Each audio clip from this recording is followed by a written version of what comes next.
Hey guys, tonight we're stepping into a world of silk gloves, gleaming chandeliers, and whisper-quiet corridors patrolled by people who call you sir. Even if you're barely old enough to shave, this is not your world. At least not yet. But for tonight, you're going to walk through the front gates of a Gold Coast mansion on Long Island, circa 1912, and live inside it. Yes, live. With all its velvet-covered glory, its petty feuds in linen closets, symphonies at breakfast at this, and yes, its secrets.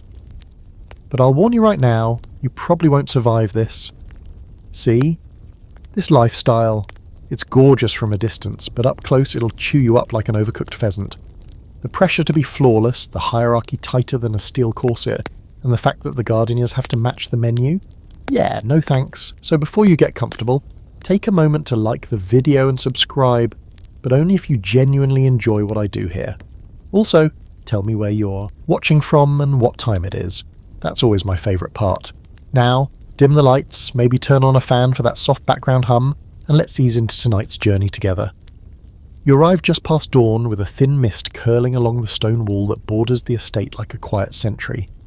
Your feet crunch along the gravel path leading up to the gatehouse, a building that would honestly pass for a full mansion if it weren't so humbly labelled. Ivy creeps up its sides like it knows its place, wrapping the walls without daring to obscure a single pane of glass. You can't see the main house yet, but the gatekeeper, in a wool vest and spotless gloves, gives you a look that says you're either very welcome here or a future problem. You hand over the letter. It's got your name, a few references, and a wax seal you didn't dare break. Inside, someone scribbled approved for trial. Trial. Like you're some new breed of show dog. He nods, steps aside, and opens the iron gates. They don't creak, they glide, like even the metal here is trained to be polite. As you walk through, the drive opens into a wide lawn, so perfectly trimmed it looks airbrushed. Somewhere out of sight, a team of gardeners is probably already at war with an offending dandelion. Your eyes lift, and finally there it is, the mansion. It rises like a ship made of limestone and leaded glass. Columns taller than a giraffe hold up balconies that probably haven't hosted a human in a decade, just pigeons with good taste. The windows shimmer in the low sun, dozens of them, maybe hundreds, all reflecting your stunned face back at you. You wonder what kind of people need this much space, or maybe they don't need it. Maybe they just like knowing they have it, the way dragons hoard gold. At the front, a wide staircase leads up to double doors tall enough to fit a pipe organ through. There's no doorbell, just a braided pull cord dangling from a lion's mouth. You tug, and somewhere inside a bell chimes with a sound so crisp it makes your ears feel fancy. A moment later, the door opens not all the way, just a practiced sliver. A butler peers out. He's older than time and dressed sharper than a sabre. His name is Graham, and he's already judged you. Your trunk will be brought around, he says without a hello. Follow me. You do. Of course you do. The foyer is more cathedral than hallway. Marble floors, polished to a glow, reflect the crystal chandelier above, a monstrous constellation of glass and gold that looks like it costs more than your hometown. Murals stretch across the ceiling, scenes of cherubs and seafaring myths, and some guy with a trident who looks like he could use a nap. The air smells faintly of beeswax, lavender, and a history of wealth so thick you might choke on it. Graham glides ahead, pointing out landmarks as if you're on a museum tour. To your left, the morning room. To your right, the drawing room. Ahead, the grand salon, where guests are entertained, always with a glass of something you can't pronounce and music you don't recognise. But tonight, you're not a guest. Not yet. Your first post, it turns out, is with the staff. Down the hallway, past a row of oil portraits that watch you like hawks, Graham leads you to a narrow staircase. It bends downward in a tight spiral, stone steps worn at the edges by generations of servants. As you descend, the air changes. Cooler, less perfumed, more human. Below, the world shifts. You're now in the underbelly of the estate, the servants' quarters. Narrow corridors, fast footsteps, murmured conversations. Everything here is muted, discreet, like the invisible gears of a clock. You catch a glimpse of the kitchen, where a copper pot large enough to bathe in simmers gently. Somewhere farther down, a bell rings, and a maid vanishes with a tray balanced like a high-wire act. Graham finally stops at a modest wooden door and opens it. You'll sleep here until further notice. Mealtimes are posted on the board. No noise after 10. Uniforms will be provided. The room is plain. Cot, basin, a narrow wardrobe that probably contains one mystery and 4 coats. There's a single window, barred and half-sized, looking out onto nothing but the foundation of the house. You sit on the edge of the bed and hear, faintly, the piano music drifting down from above. Chopin maybe, or someone showing off. You wonder what the people up there are like, the ones who live in velvet and host banquets for fun. Are they kind? Are they cruel? Are they even awake yet? Fact is, this whole world is real. Long Island's Gold Coast was home to some of the richest families in America during the Gilded Age and beyond. Places like Oheka Castle, Sands Point and Coe Hall, yep, they weren't fantasy. They were the playgrounds of tycoons who built steel empires, railroad kingdoms and banking dynasties. These weren't summer homes, these were fortresses of status, big enough to need their own zip codes. Quirky side note, many of these mansions had more bathrooms than bedrooms. Why? Because no one was allowed to share. Wealth, it turns out, doesn't like company, even on the toilet. But here's the question historians still debate. Were these homes actually livable? Some scholars argue they were never meant to be lived in full time. They were symbols, palaces of perception more than function. Others insist the families did indeed live out every day here, hosting operas in their parlours and growing exotic fruit in glass-roofed conservatories. Either way, you're in now, part of it. The mansion breathes around you, a living, humming organism of wood, stone and whispered instructions, and if you're lucky or clever, you just might climb the staircase back into the light. You don't sleep much that first night, not because the cot is uncomfortable, though it's a far cry from the feather mattresses you've glimpsed through cracked open doors upstairs, but because your mind won't settle. Every creak of the beams overhead makes you wonder who's walking above you. Every muted note from the piano room drifting through the floorboards reminds you that this house never really sleeps. It's always moving somewhere. Someone is arranging flowers at midnight or polishing shoes that cost more than a month's wages. At sunrise, the house begins to stretch its limbs, not with yawns, but with the shush of broom bristles and the clatter of porcelain in the scullery. The air smells like soap and just baked bread, and that's your cue. You dress quickly in your stiff new uniform, clean but unflattering, and make your way upstairs where you've been assigned to assist with surface-level readiness. No idea what that means. Neither did you, until Graham informed you that it's a polite way of saying you'll be scrubbing everything a guest might possibly lay eyes on. But as you step into the main corridor of the East Wing, something else grabs your attention. The house in morning light is blinding. The early sun slants through enormous windows, French of course, and lands on golden wall panelling, gilded sconces, and mirror-polished floors that reflect your every move. It's like stepping into a Fabergé egg, if that egg had a billiards room and 6 drawing rooms. You're assigned to the marble gallery today, a long, echoey hallway lined with Greek statues and the occasional suspicious urn. Your job? Dust them. All of them. Every curly beard, every toga crease, every questionable abs. You're halfway through a particularly smug-looking Dionysus when you hear footsteps. Not servant footsteps, those are soft, practiced and apologetic. No, these echo with purpose. A man strolls past. He's tall, mid-50s maybe, with salt and pepper hair and a linen robe tied like it's part of a uniform. He doesn't look at you, not quite, but you feel the flicker of his gaze as he passes, as if noting your posture, your presence, and possibly your worth. That, you assume, is the master of the house. And just like that, you realise you're not in a museum. You're in his house, his taste, his rules, his money greased into every gold leaf and velvet rope. Even the silence bends around him. Not long after, you're summoned, by bell naturally, to the breakfast room. Not to eat, of course. You're there to observe and assist. The room itself is absurdly elegant. Ivory walls, tall arched windows, and a dining table of the length of an bowling alley.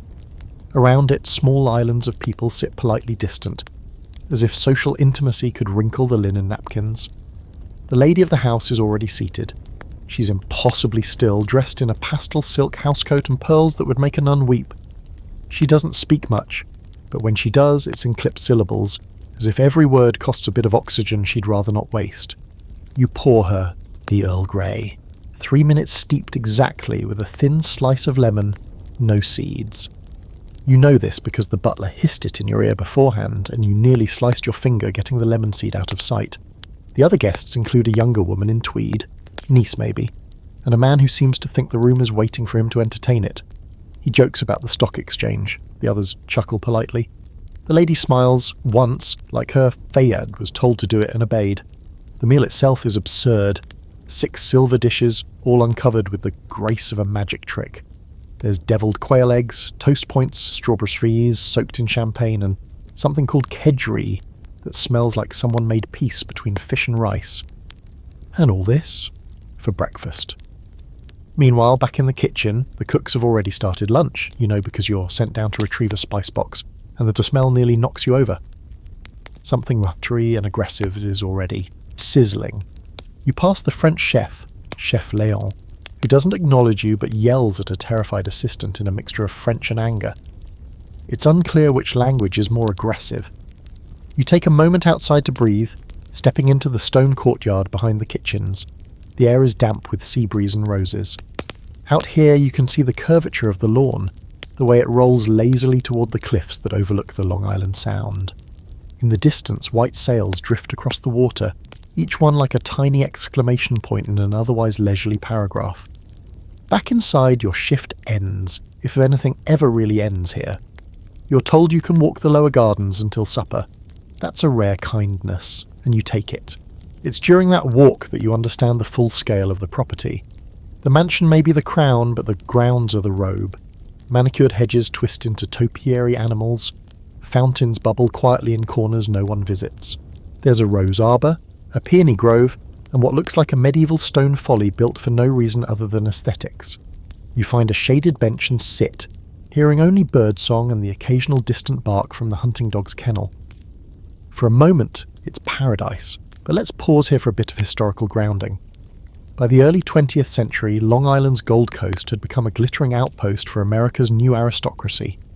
Captains of industry, Carnegies, Guggenheims, Morgans, erected colossal estates here to escape Manhattan's filth and flaunt their staggering wealth. Their cottages were modelled on European palaces, complete with ballrooms, libraries, conservatories, and imported Italian fountains. Breakfast rooms weren't just places to eat, they were architectural declarations of superiority. Here's a fun fringe vagabond fact. Some estates had breakfast carriages, literal horse-drawn carts that brought pastries and hot tea from the main kitchen to wherever the family decided to dine that morning, because, of course, walking across your own mansion is so exhausting. As for debate, historians still argue whether these lavish rituals were truly embraced by the elite, or a performance for guests and rivals. Some letters and journals suggest the owners grew weary of the constant spectacle, craving privacy they couldn't afford in a world obsessed with social standing. Others seem to thrive on the theatricality, orchestrating every meal like a Broadway opening. But you're just trying to remember how many minutes to steep the lady's tea, and whether it's appropriate to breathe when she's in the room. You rise from the bench as the dinner bell echoes faintly across the grounds. The sun is slipping low, casting the mansion in warm amber light. It glows like a jewel, impossibly large and completely unaware of your small presence. But that's fine. You're not here to be noticed. Not yet. The first thing you learn about life below stairs is that silence is currency. The second thing is that everyone is listening.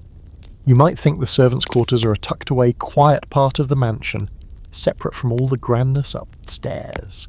And technically, yes, they are buried in the basement levels, painted in dull whites and grim beiges, with narrow halls and ceilings just low enough to remind you where you stand. But these corridors hum with activity and secrets louder than any chandelier-lit gala could ever compete with. Your world now revolves around shifts, bells, and routines as precise as a Swiss watch.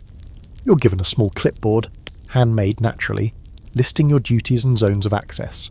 You can't go past the blue sitting room unless summoned. You may never knock on the master suite, and under no circumstances are you allowed on the third floor, reserved for private family chambers and apparently a parrot with a filthy vocabulary. Your fellow staff members have already sorted you into a category.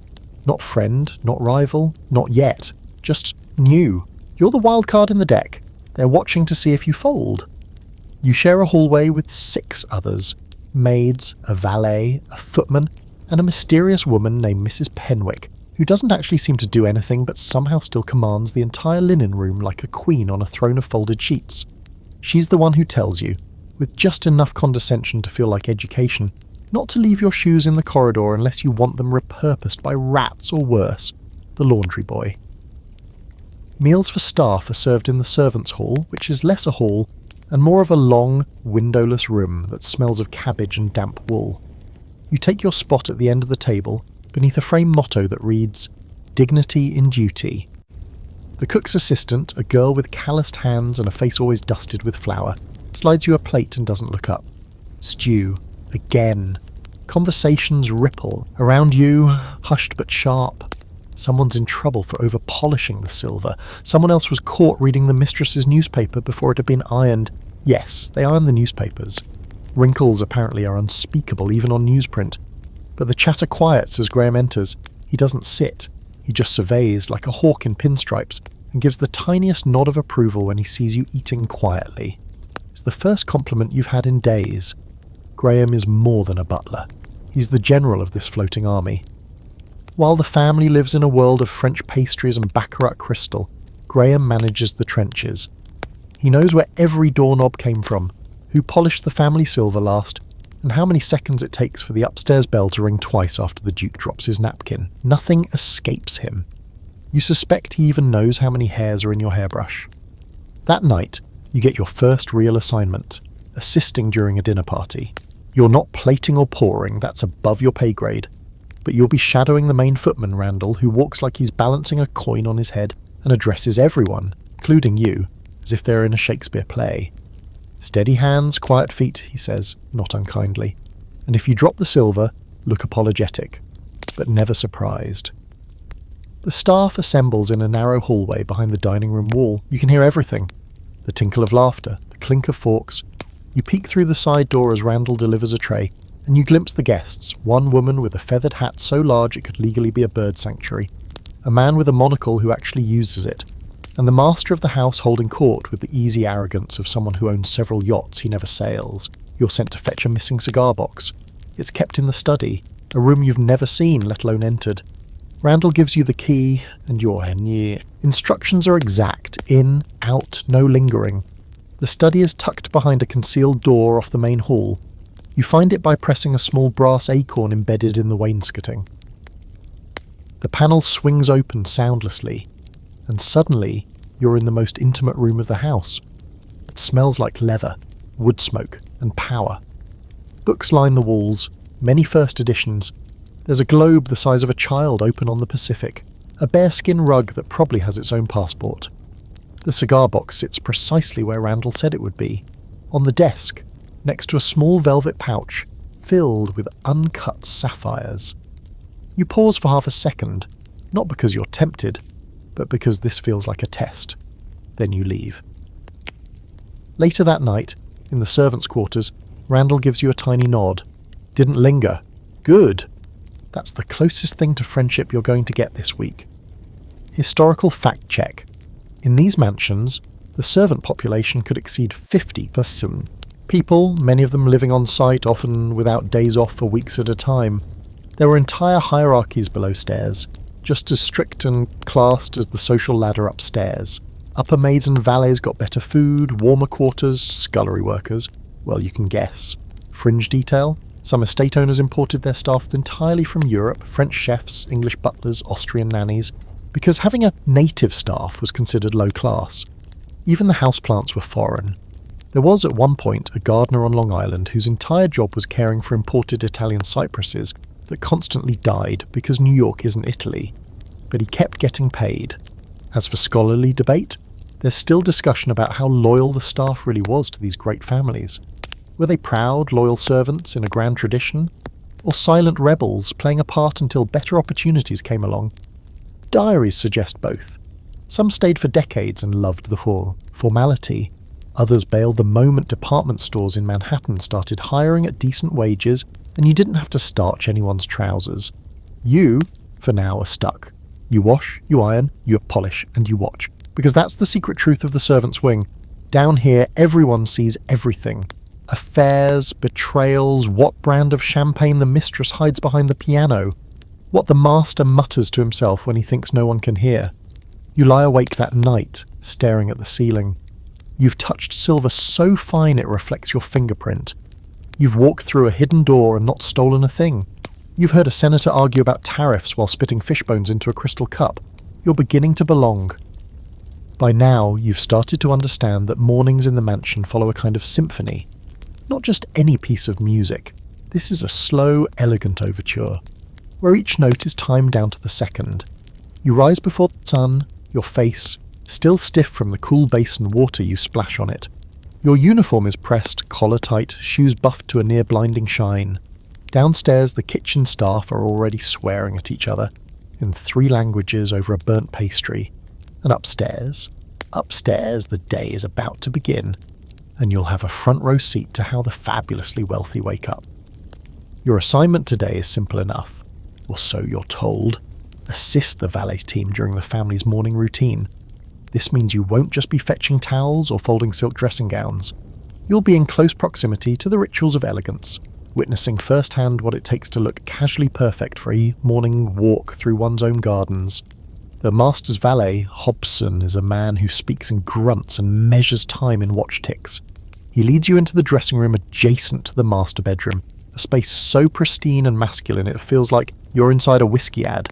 Dark wood panels, leather, chairs, shoehorns made of ivory, a collection of cufflinks displayed like royal medals.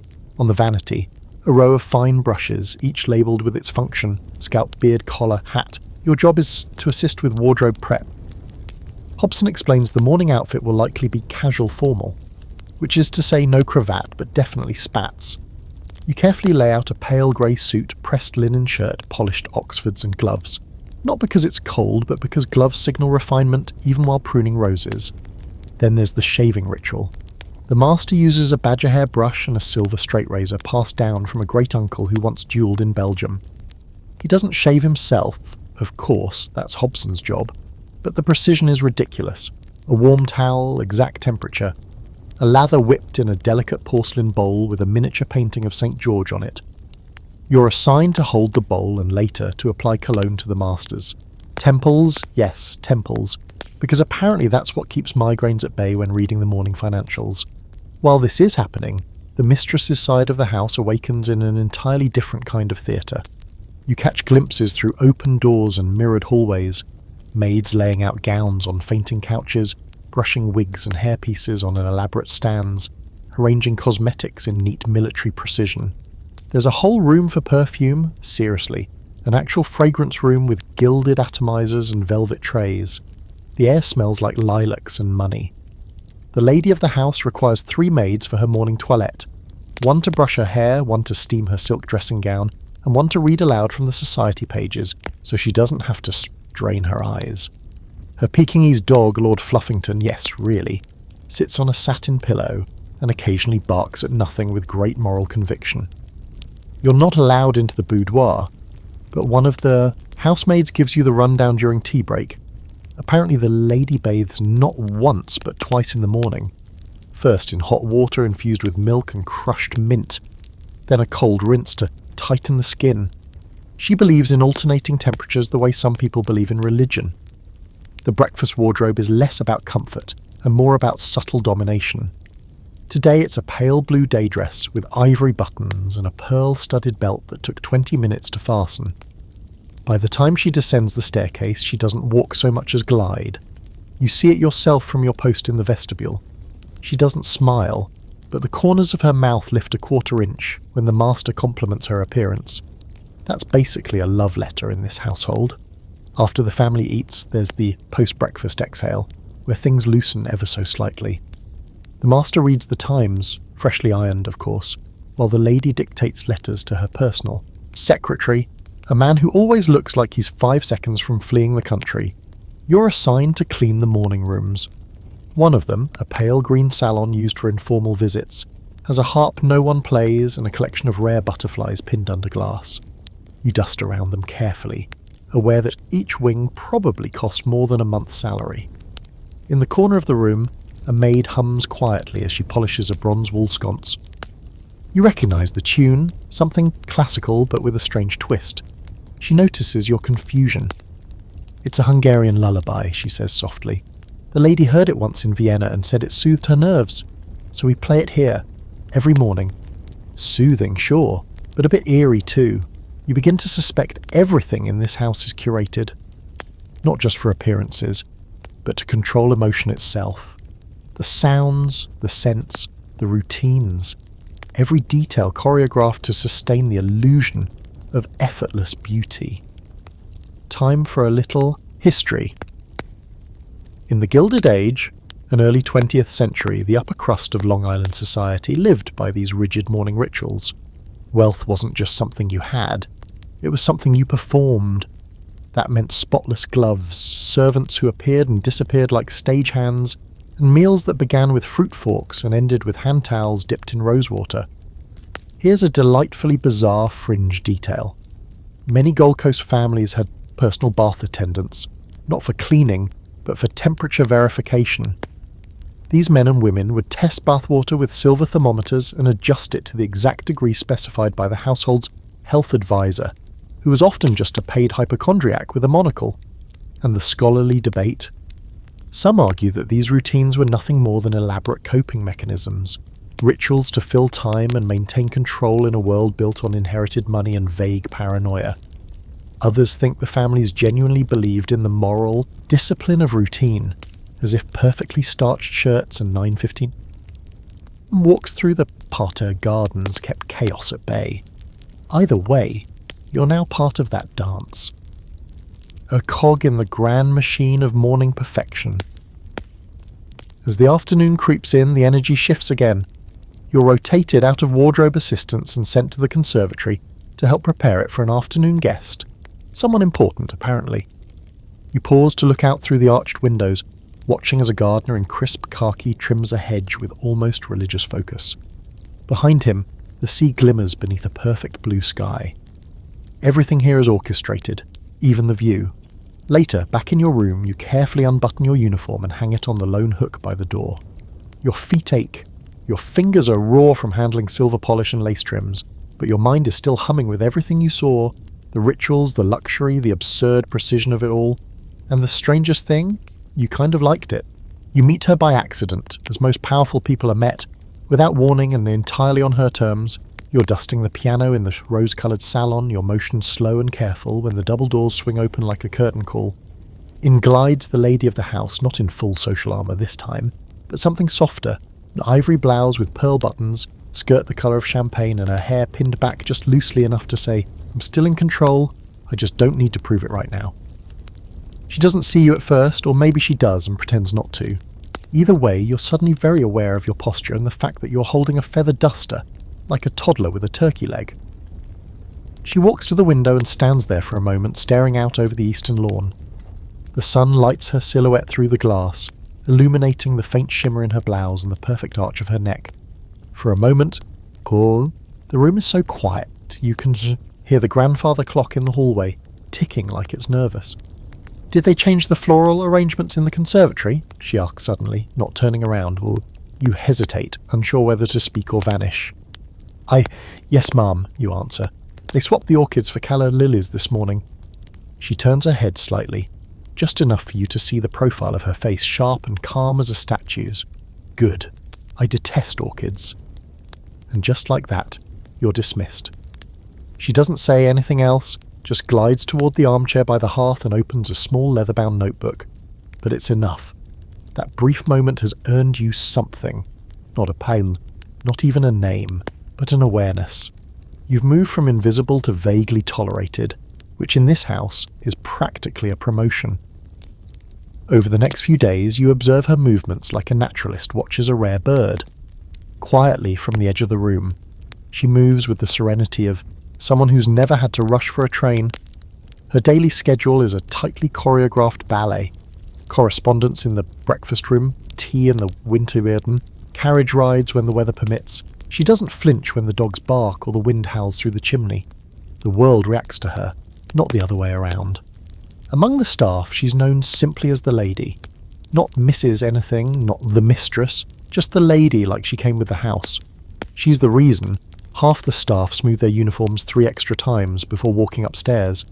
Even Graham stiffens when she enters a room, and Graham has the emotional range of a brick wall. But she's not cruel. In fact, she rarely raises her voice. Her power lies not in what she says, but in the silences she creates. That one moment of stillness after she enters the dining room, that's not hesitation. That's everyone calibrating themselves to her presence. You watch as maids lower their eyes just slightly as the younger footmen straighten their shoulders. She doesn't demand authority, she assumes it. And that, you're learning, is more effective than shouting. You get a better glimpse of her inner world when you're asked to deliver a parcel to her private sitting room. It's a small sun-drenched space at the rear of the house, away from the public grandeur.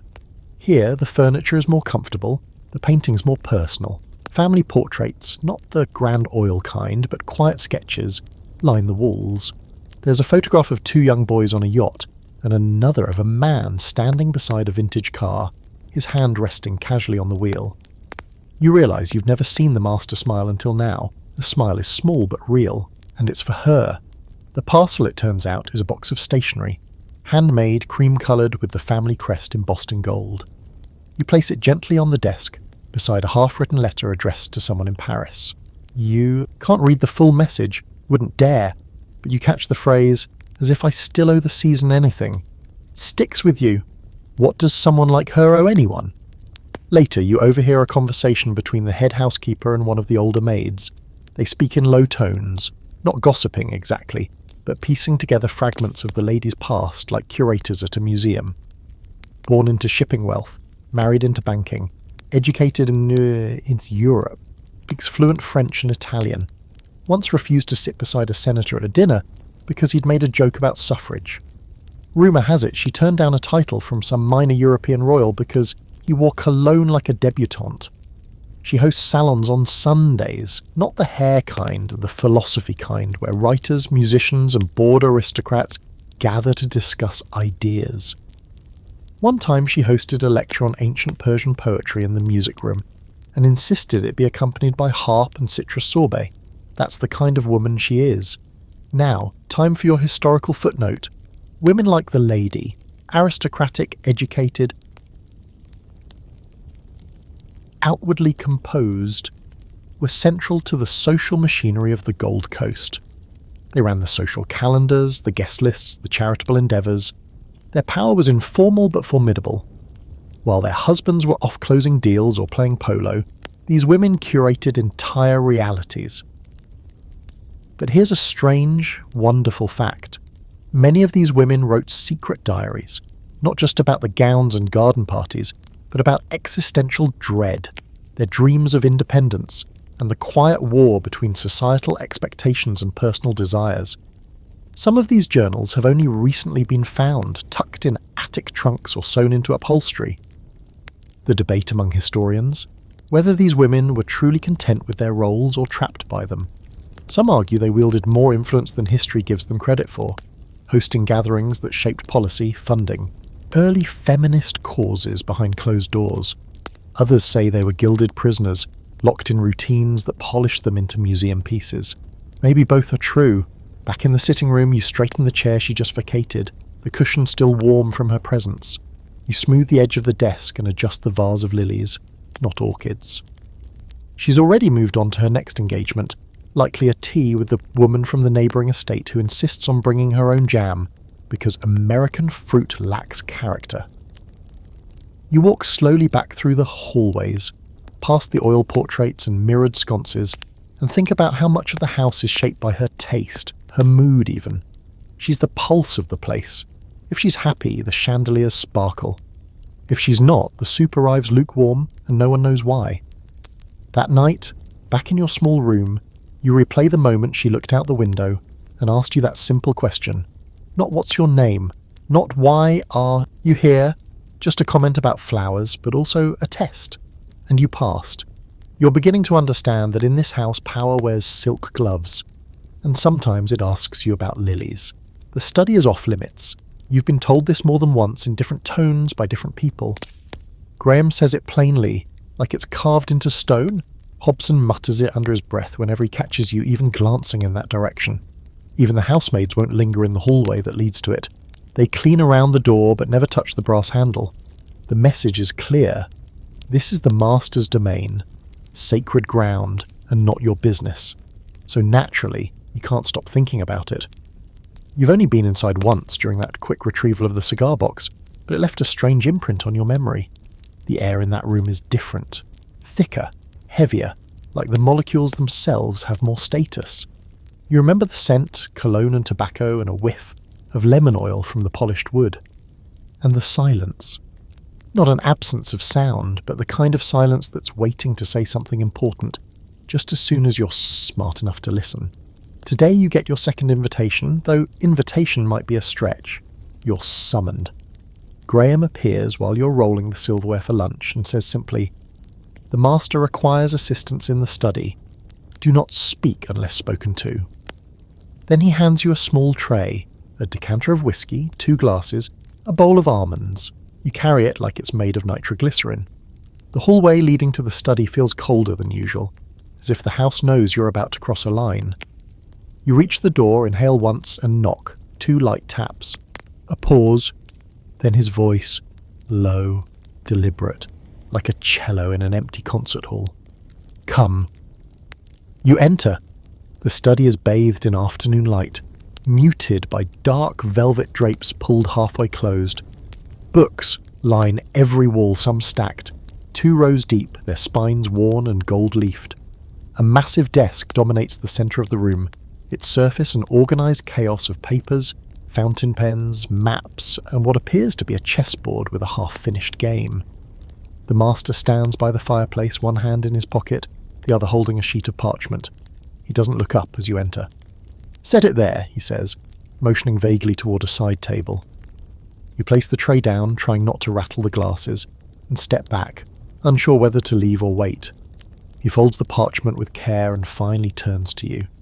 His eyes are sharp, not unkind but deeply calculating, like he's assessing not just your appearance but your thoughts, your ambitions, your usefulness. "You're the new one," he says, not a question. "Yes, sir." "Where are you from?" You tell him the truth.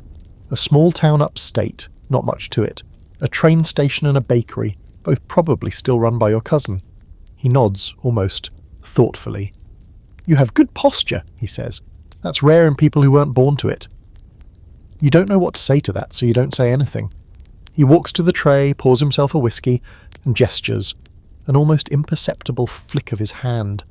You step forward, pour the second glass, and offer it. He takes it, nods once, and says, "You may go," and just like that, the moment is over. Back downstairs, you're greeted with a wall of silent curiosity. Randall raises one eyebrow. The scullery maid eyes you like you've just returned from outer space. Even Graham gives you a look that says, "Interesting." Not expected, but interesting. You've entered a new tier of trust, though no one will say it out loud. That night, one of the older footmen, Thomas, invites you to share a late cup of tea in the servants' break room. He rarely speaks to new staff, but tonight he leans close and whispers, "You've been to the study, haven't you?" You nod. He smiles grimly. He doesn't summon many, only those he sees potential in or those he wants to keep close. You ask if that's good. He shrugs.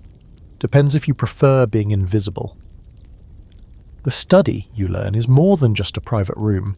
It's where the true machinery of the estate runs. Deals are struck there, ledgers examined, letters written in code. During the war, meaning the First War, the master used it to organise shipments of steel overseas. Rumour has it there's a safe built into the floor containing bearer bonds, a list of influential names, and maybe, just maybe, the deed to a private island. Historical timeout, studies in Gold Coast mansions weren't simply dens or libraries. They were command centres. The industrialists who built these homes often ran businesses from their estates, and their studies reflected that. Hand-carved desks, imported rugs, globe bars, secret compartments. Every piece of furniture had a story and a purpose. Here's a strange but true fringe fact. Some Gold Coast studies were outfitted with communication systems years ahead of their time. Private telegraph lines, concealed telephones, even early intercom systems. One mansion reportedly had a pneumatic tube system connecting the study to the kitchen. Orders could be fired off like bank deposits. As for the scholarly debate, there's contention over how much control these masters really wielded. Some say the study was a symbolic heart, more for show than substance. Others argue it was the nerve centre of empire. In reality, it was probably both. A place to be seen and unseen, making decisions that would ripple through banks, newspapers, and political circles. Back in your quarters, you lie awake thinking not about what you saw in the study, but what you felt. That strange, weighty calm. That quiet invitation to be part of something larger. You replay his voice, his gaze, that slight nod when you didn't spill the whiskey. You don't know what he sees in you. Usefulness, loyalty, maybe just someone too new to be cynical yet. But whatever it is, it's pulled you closer to the centre of the house. You're no longer just observing the engine, you're touching the controls. And now, every time you pass that hallway, you feel it. That tug, like gravity, drawing you back toward the room where power sips whiskey and watches the world turn. The servants' wing has its own rhythm, entirely out of step with the rest of the mansion. Upstairs, life is porcelain and politeness, music and measured voices. Down here, it's clatter and grit, sleep deprivation and whispered confessions.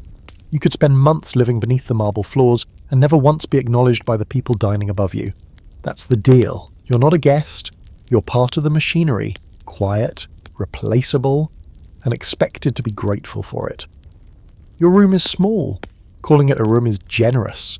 It's more of a cell with delusions of grandeur. One narrow bed, one wobbly chair, and a warped dresser that makes a sound like a dying whale when you open the middle drawer.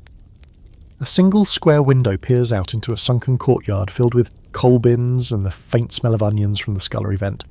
There's no artwork, unless you count the faded patch of wallpaper shaped vaguely like a duck.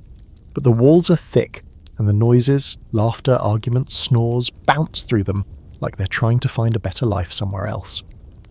It's in these walls that the real stories live. Down here, you're surrounded by an ecosystem of specialists. There's the cook's assistant, who can peel a potato in 4 seconds flat and has the forearms of a lumberjack. There's the second footman, who spends his days carrying trays and his nights practicing opera in the wine cellar. There's the laundry maid who reads penny romances during her breaks and has somehow managed to learn French just from eavesdropping on the mistress's lessons. Everyone's got a pass, and everyone has something to prove. Titles like butler or lady's maid might sound tidy, but they hide oceans of ambition and quiet war. The real hierarchy isn't written down anywhere. You have to feel it. The difference between who eats first at staff supper, who gets called in when a glove goes missing, who's allowed to speak during tea service, and who better stay silent unless they want to be replaced with someone who knows how to fold up a napkin into a swan without looking like they're trying too hard. You're learning fast. You speak only when needed, move quietly and listen constantly. Randall, who once barely acknowledged you, now gives you a slight nod when you pass him on the stairs. Mrs. Penwick even let you borrow a better collar stiffener after your original one gave up and folded in the middle of breakfast service. These aren't friendships. They're alliances, earned in silence, kept in routine. Then there's mealtime, a ritual of its own kind. The staff eat together in shifts depending on the day's duties. The earlier shift gets warm food. The later one gets what's left and hopes it's not just bones and gristle. You sit on the lower end of the table, among the newer hires and those who haven't quite climbed the invisible ladder. The cook doesn't waste seasoning on the lower ranks. You chew your greyish meat and lumpy potatoes with the kind of concentration that hopes to avoid conversation, but still you catch fragments, gossip, warnings, and the occasional myth. "Did you hear?" whispers the scullery maid. "The gardener says he saw lights in the west wing again, the one that's locked." "The one with the old nursery," someone else asks, eyes wide. "They say no one goes in there, not since a cough from the footman shuts that down." You learn quickly that there are some subjects too loaded even for whispering. After meals, you return to your duties, but the hours blend together in a kind of quiet storm. Polish the banisters, check the fire grates, refill the vases with whatever's blooming, preferably white. Always white. Pink is too flirtatious. Red is practically scandalous. There's a room just off the pantry where the staff keep their few personal belongings. It's half locker room, half sanctuary. Someone's tacked a postcard from London to the wall. Someone else keeps a copy of Great Expectations hidden behind a box of starch. You store your worn notebook there, scribbling observations whenever you get a sliver of solitude. Names, habits, where people tend to be at certain times of day. You're not plotting anything, you're just trying to make sense of a world where the rules aren't written, but enforced with eyebrow raises and passive-aggressive tea placement. There's also the matter of off hours. What little free time you get isn't really free. You're still on call, still expected to answer bells that ring in the middle of the night because someone upstairs wants a glass of water that they could absolutely get themselves but won't. Because that's not how this world works. And yet, despite the long hours, the aching feet, the risk of being fired for putting the dessert fork on the wrong side, you feel a strange pride. You're learning the art of presence without intrusion. You're mastering the silent shuffle through a room without disturbing the air. You're becoming part of the architecture. Here's a historical nugget for you. The staff quarters in Gold Coast mansions were designed to keep the servants out of sight but never out of reach. Entire hidden passageways existed so butlers and maids could move about without ever crossing a guest's path. Doors within doors, staircases tucked behind panelling. Some estates even had staff-only gardens, because heaven forbid a gardener be seen sweating in the same rosebush that guests might stroll past during cocktails. Want something weirder? In a few of the grandest homes, servant routes were designed with traffic patterns in mind, like city grids, right turns only to prevent collisions. It was a house with rush hour and the academic debate. Some historians argue that this deeply structured separate living created a toxic sense of class division, a microcosm of feudalism dressed in fine clothes. Others suggest that the servant communities formed their own kind of solidarity, even independence, where workers found identity, pride, and a strange kind of peace in their purpose. The truth, as usual, lies somewhere in between. You lie in your narrow bed that night, listening to the muffled sounds of the house breathing above you. Floorboards groan, pipes knock. A bell rings, faint and far away. Someone gets up to answer it. Not you, not tonight. You've survived another day. Maybe even done more than survive. You've started to carve a space for yourself, not upstairs, not in the grand rooms with crystal chandeliers, but here in the undercurrent of the house. Among the ones who make it all work, invisible and essential. And tomorrow, you'll do it all again. You're awoken just after dawn by a knock. Not the usual bell or Graham's disembodied voice, but a real physical knock, sharp and direct. Outside your door stands Randall, already fully dressed, white gloves in hand, hair parted so precisely it could split atoms. He doesn't wait for you to say anything. "We've got a weekend party," he says. "A full one, staff meeting in 10, wear your second best shoes. You'll be doing a lot of standing." And then he's gone. You sit up slowly, heart already sinking. A full one means two things: aristocrats and chaos. Guests from the city, the capital, sometimes even Europe, drifting in with monocles, exotic pets, and mysterious food allergies. They bring luggage, servants of their own, expectations sharp enough to draw blood. This isn't your average dinner, a party. This is war, wrapped in tulle and delivered with crystal flutes of champagne. In the servants' hall, the staff are already buzzing like a swarm of bees that know the Queen is watching. Graham stands at the head of the long table, reading from a clipboard thick enough to be considered literature. Names are rattled off. Mrs. Elizabeth Worthington Chase, widowed, Tudor, never eats anything brown. Mr. Addison Crane III requires a lemon slice with every beverage.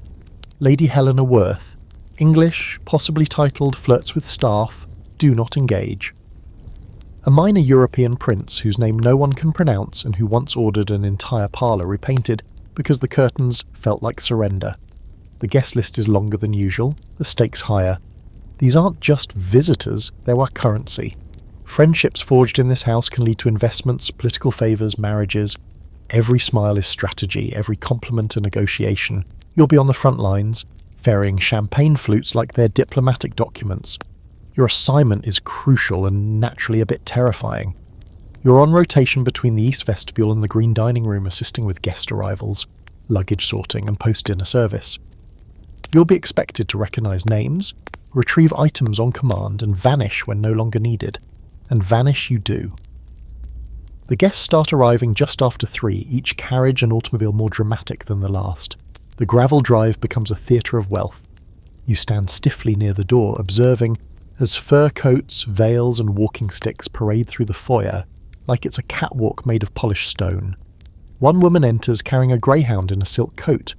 Another trails a cloud of violet perfume so thick it nearly knocks you unconscious. An elderly gentleman winks at you as he removes his gloves, placing them in the palm of your hand with the flourish of someone handing over a royal seal. By early, mid or evening, the house is full. You can feel it in the air, every room breathing just a little faster. Upstairs, music begins to drift from the grand salon. A small orchestra, 4 strings and a piano, plays something just slow enough to suggest elegance, just lively enough to suggest money. You're posted in the green dining room when the real action starts. It's a jewel box of a space, with pale jade walls, gold leaf trim, and an impossibly long table dressed in lace and crystal. You help lay out the final course, delicate pastries shaped like swans, tiny fruit tarts topped with spun sugar. The desserts look like they'd file a lawsuit if you tried to eat them. The conversation above you is light and brittle. You hear snippets, art auctions in Paris, someone's latest yacht purchase, a scandal involving a duke and a pianist, details redacted naturally. Lady Helena mentions she once dined with the King of Spain but forgets which king exactly. Your role is to blend, present. The tray, refill the glass, keep your eyes down and your ears open. One guest, a man with a diamond tie-pin, an attitude like he invented oxygen, complains that his wine is too sun-kissed. You nod respectfully and fetch a new bottle, chilled to the exact temperature Graham insists is the apology vintage. Later, the guests retire to the drawing room for brandy and conversation, and you're allowed a brief break. You slip outside into the garden, where the moon glows faintly behind a veil of clouds. Somewhere down the path you hear laughter. Someone slipped away for a secret tryst, or maybe just a cigarette without an audience. The quiet outside is a blessing, even if it's temporary. The party is far from over. Inside, the orchestra swells again. A string quartet moves to the ballroom. Dancing begins. Not wild, chaotic dancing, nothing so gauche. This is a curated waltz, each step practiced, each touch brief and deliberate. You watch from the corner of the corridor, unnoticed, until you're summoned back to the main floor. Now comes the part where people start needing things, wraps, fans, smelling salts, yes really, and slippers because someone's shoes are biting. You race from guest rooms to closets, balancing demands like an overworked concierge in a palace built by the terminally dramatic. You're in the corridor outside the master suite when you see something unusual. The European prince, whose name still escapes you, is whispering something to Lady Helena. She laughs, tosses her gloved hand in mock shock and walks away, hips swaying like a metronome. The prince watches her go, then adjusts his cufflinks with an odd little smirk. You store that image away. For what reason, you don't yet know. Quick historical sidebar. These weekend parties were common on the Gold Coast during the early 20th century, especially among families looking to solidify their place in the social food chain. Guest lists were curated with surgical precision. There were rules about who could be invited together. No rival bankers at the same table. No unwed debutantes next to married counts.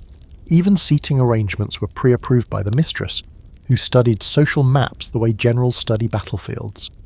Here's a delightfully absurd fringe fact. One estate actually hired a handwriting expert to address invitations because the family believed beautiful penmanship conveyed stronger wealth energy. They fired the first calligrapher for insufficiently aristocratic loops. As for the scholarly debate, some historians argue that these parties were less about leisure and more about maintaining a controlled public image. The cost of these weekends, servants' overtime, imported food, rented musicians, was often staggering. Some families plunged into quiet debt just to keep up appearances. Others, however, genuinely enjoyed the theatre of it all, seeing the rituals as a performance of power. Either way, these events were as much about survival as they were about luxury. Back inside, the night winds down. Guests begin retiring to their chambers, the music fading into soft piano notes. You help extinguish candles in the hallways, careful not to let wax drip onto the antique carpet. Randall passes you with a tray of half-empty brandy snifters and gives you a look of weary approval. It's the most emotion you've seen from him all day. By the time you reach your room, your feet are sore, your back aches, and your shirt collar feels like a noose. But you're alive. You made it through the first night of the weekend party, and you didn't drop a single tray. Tomorrow it all starts again. breakfast in bed for half the guests, brunch on the terrace, a picnic if the weather holds. Someone will demand lemon for their tea, someone else will swear they requested gooseberry jam and accuse the maid of treason when she brings raspberry. You'll be there for all of it, because this is the gold here. Coast. And luxury never sleeps. Mornings after a society party don't start with hangovers. Not up here. They start with breakfast trays of poached eggs no one eats, tea steeped to aristocratic precision, and the scent of imported roses that have somehow already wilted despite arriving just yesterday. The guests awaken not with regret, but with expectations, and you're part of the team scrambling to meet them before the silverware even finishes clinking in the scullery. You're stationed today in the central hallway of the second floor, responsible for delivering morning newspapers, one per guest, curated by preference and sometimes altered to remove disturbing headlines. The European Prince, for example, refuses to read any mention of labour strikes. Lady Helena prefers the fashion pages cut out and arranged like a mood board. The youngest guest, a wide-eyed heiress whose name sounds like a flower arrangement, requests her paper be ironed but not folded, because she believes creases invite bad luck. While you make the rounds, you notice something. Everyone's talking, but not about anything substantial. They discuss opera houses, distant cousins, and whether the cream at breakfast was more golden than usual. But underneath it all is something sharper. A buzz, a hum of whispers. Someone apparently left a glove in the solarium. Not just any glove, a gentleman's, embroidered, monogrammed. And it wasn't his solarium, and it wasn't his wife. By midday, the gossip has bloomed like one of the overwatered orchids in the conservatory. You catch murmurs in the staff corridor. Did you hear? She said she was asleep, but the door was open. The prince does have a certain way about him. One of the footmen swears he saw a figure creeping down the south stairwell after midnight. Barefoot, robe flowing like something out of a penny novel. The guests themselves are subtle about it. These aren't people who giggle or gossip like school children. They drop innuendos into conversations over scones, raise perfectly plucked brows during lawn walks, and tilt their heads meaningfully during bridge games, as if the cards might whisper more than hearts and clubs. You see them exchange glances that are more eloquent than entire paragraphs. In this house, rumours move faster than telegrams. The staff, of course, know better than to speak above a whisper. Still, everyone knows the truth. A weekend party is never just a weekend party. It's matchmaking, empire-building, theatre, and every once in a while it's a scandal in silk gloves. You're called to assist during the garden party, the grand centrepiece of the weekend's festivities. It's being held just past the hedge maze, in the lower rose garden, where a white canopy has been erected for shade and social games. Tables of petit four and champagne sparkle in the sunlight, attended by staff in their most polished uniforms. You're one of the lucky ones chosen. To pass canapes, cucumber sandwiches cut so thin they might as well be conceptual, and to refill flutes before they empty, but not so fast that anyone feels rushed. Timing is everything. The guests stroll along the path, sipping, posing, conversing in gentle, curated tones. It's hot, but no one sweats. They glisten. One woman wears a hat so large it shadows a full footman. The prince appears again, in a pale linen suit and a cane he doesn't need, smiling like a man who just got away with something. Lady Helena arrives moments later, lips stained just slightly darker than yesterday, her laugh lighter, freer. You notice her gloves today are not monogrammed. The game of the day is lawn tennis, followed by croquet, followed by a contest involving parasol twirling, which you didn't even know was a thing. The heiress with the uncreased newspaper wins, naturally. The applause is polite, the praise gentler than a yawn.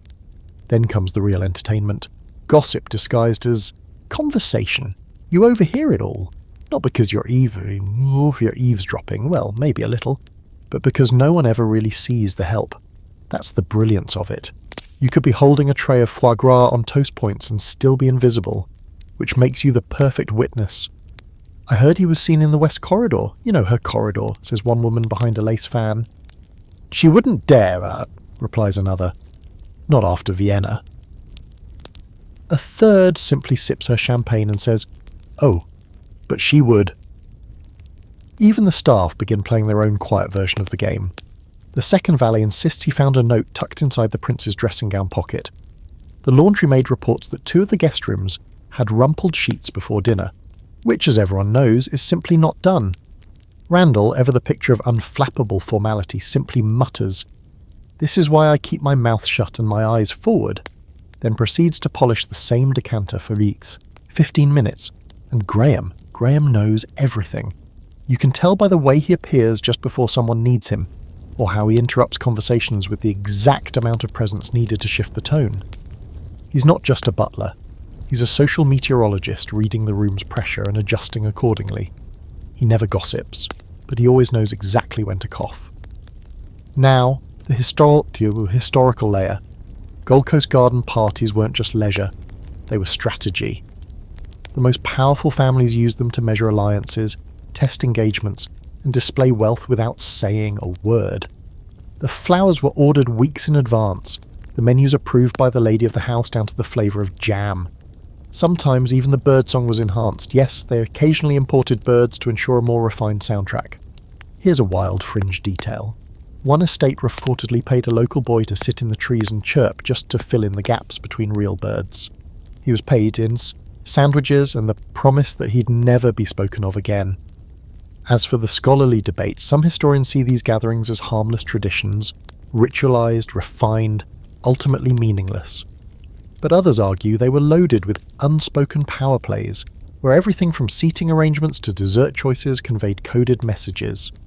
A hostess might snub a rival by placing her one seat too far from the brandy cart. An unexpected invitation could signal rising status, while a missing one could end a social career. You return to the kitchen later, sunburned and lightheaded, to find the staff taking quiet inventory of the day's damage. One of the housemaids mutters, "Someone's going to cry before the weekend's out. I can feel it." Another replies, "Someone already has. Twice. I saw the parlour maid wiping her eyes after Lord What's-His-Name called her dishwater in shoes." The phrase sticks with you. So does the sound of the heiress's forced laughter, and the prince's quiet, deliberate sighs. That night, in the dim glow of the hallway lanterns, you pass Lady Helena standing alone outside the music room. She doesn't see you, or pretends not to. She stares into the mirror hanging in the hallway, adjusting one earring. Then quietly, almost to herself, she says, "Well, that was a mistake." You don't know what she's referring to, not exactly, but you have your guesses. And in this house, guesses are often the closest thing to truth. There's a reason no one ever talks about the guts of a mansion. The backstairs, the tunnels, the hidden doors built so guests never have to see a servant or, heaven forbid, acknowledge one. The whole house is a stage, but beneath the stage. That's where the ropes are pulled, the lighting is rigged, the actors costumed and powdered before stepping into their carefully curated roles. And now that you've been here long enough, you're starting to see the mansion's hidden infrastructure, not as mystery, but as muscle. Your first real introduction to the hidden side of the house comes when the dumbwaiter gets stuck. It's supposed to deliver a pot of lemon verbena tea from the first floor kitchen to the boudoir hallway. Don't ask why it has its own shaft. Some guests simply can't be seen walking past the pantry. The rope jams halfway up, and you, being the newest and apparently most expendable, are sent to investigate. You follow Graham's instructions down to the sub-basement, a level even most staff never visit. And that's when the real estate reveals itself. Narrow brick corridors stretch in all directions, dimly lit by sputtering bulbs. It smells like coal, old paper, and something damp that refuses to die. You find the dumbwaiter's shaft near the old wine cellar, which now serves as a storage area for broken furniture and a collection of umbrellas that no one remembers owning. As you peer up into the shaft, you hear it. A rustling sound. Probably a squirrel. Hopefully not something worse. You jiggle the rope, knock the frame, and finally the tray rattles back to life, creeping upward like a stubborn ghost. You feel absurdly proud for fixing it, until Graham appears behind you like a vengeful shadow and says, 10 minutes too slow? Still, the excursion earns you something unexpected. Access. Graham, seeing you survive the sub-basement without crying or setting something on fire, begins assigning you minor duties in the hidden routes. There are dozens of them, narrow staircases tucked behind walls, servants' hallways that run parallel to the grand corridors above, and even crawl spaces with padded floors, designed so you can sneak past a guest suite without being heard. You learn how to bypass the library via a spiral staircase no one remembers existing. You learn the green parlour has a side door disguised as a bookcase, and you learn that the master suite has a second entrance. That's not on any blueprint. You've seen. You begin to move differently through the house, quietly, fluidly, like you belong in the shadows. You startle fewer people now. Guests assume you're a fixture. Staff stop reminding you of protocol. You've become part of the mansion's bloodstream, and that bloodstream runs fast during events. On the third night of the party, there's a musical recital in the ballroom. The guests are ushered in with crystal flutes of elderflower cordial because apparently champagne 3 nights in a row is monotonous. The ballroom is glowing, chandeliers shimmering, gilded mirrors doubling the space, floor polished so slick you could ice skate across it. The musicians, 2 violinists, a cellist and a pianist, are imported from Vienna, or so it's claimed. You're tasked with managing the side corridor, refreshments, handkerchiefs, and escorting guests who suddenly remember a pressing letter mid-sonata. You use the hidden doors constantly, slipping between the music and the machinery. That's when you discover the call tubes. They're built into the walls, part of an ancient communication system that predates the electric bells. Small brass tubes with fluted openings positioned at key junctions throughout the mansion. Speak into one, and your voice can be heard at the corresponding terminal, usually in the servants' hall or kitchen. Most have fallen out of use, replaced by buzzers and bells, but some still work. Curious, you test one. Tea needed in conservatory, you whisper. A few minutes later, you hear movement from the kitchen below. It's like commanding a ghost army. You use it once more, this time to report that Lady Helena has misplaced her wrap. Again. And it works. The wrap arrives, the lady purrs her thanks, and you vanish back into the walls. The house, you realise, is not just big, it's alive, and it listens. For context, many Gold Coast mansions had the elaborate internal systems designed to keep the illusion of effortlessness alive. There were speaking tubes, signal bells coded by pitch, hidden call buttons, and entire mechanical systems for raising and lowering chandeliers. Some even had underground tunnels connecting outbuildings, so stable boys and kitchen staff could move between areas without disrupting the guests' sightlines. Out of sight, out of mind. Here's a particularly odd fringe detail. One estate reportedly had a maid lift, a dumbwaiter large enough to carry a person, used by the mistress's personal maid to travel from dressing room to boudoir without using the stairs. It was padded in velvet. Of course it was. And the scholarly debate? Some see these hidden systems as pure ingenuity, marvels of design and architectural foresight. Others point out how deeply they reflect the class divide, the need to build entire networks to make sure the wealthy never had to look at the people who made their lives possible. The mansion becomes a metaphor, a beautiful mask, with hidden muscles twitching beneath. Back on the main floor, the music winds down. The guests clap politely, then head toward the drawing room for liqueurs and mild flirtation. You use the passage behind the parlour to shortcut to the kitchen and back, passing through a section of the house you have never explored before. It's darker here, the paint older, the air mustier. You pause at a small wooden door slightly ajar. Inside is a narrow storage room, mostly linens, but on the wall, scratched faintly into the plaster, are initials, dozens of them, names, dates, some in looping script, others crude and blocky. One reads, Marion, 1897, stayed until the snow. Another says, J. Turner, mile 14, never returned from town. You run your fingers over them. This is the real legacy of the mansion, not the oil paintings or Italian marble, but the people who lived in its shadows, who served, vanished, and left their names behind as proof they were here. Later that night, you lie awake in your narrow bed, listening to the hush of the house settling around you. Somewhere a floorboard creaks. Somewhere else a bell rings, faint, urgent. You hear someone rise to answer it. Not you, not this time. You close your eyes and imagine the walls, the stairs, the tubes, the hidden doors. You imagine the house breathing, flexing, dreaming.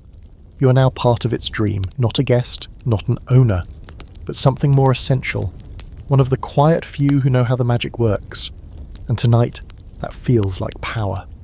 A nor'easter rolls in on a Thursday, and by Friday morning the estate is wrapped in silence and snow so deep it drowns the stone lions at the front gate up to their marble manes.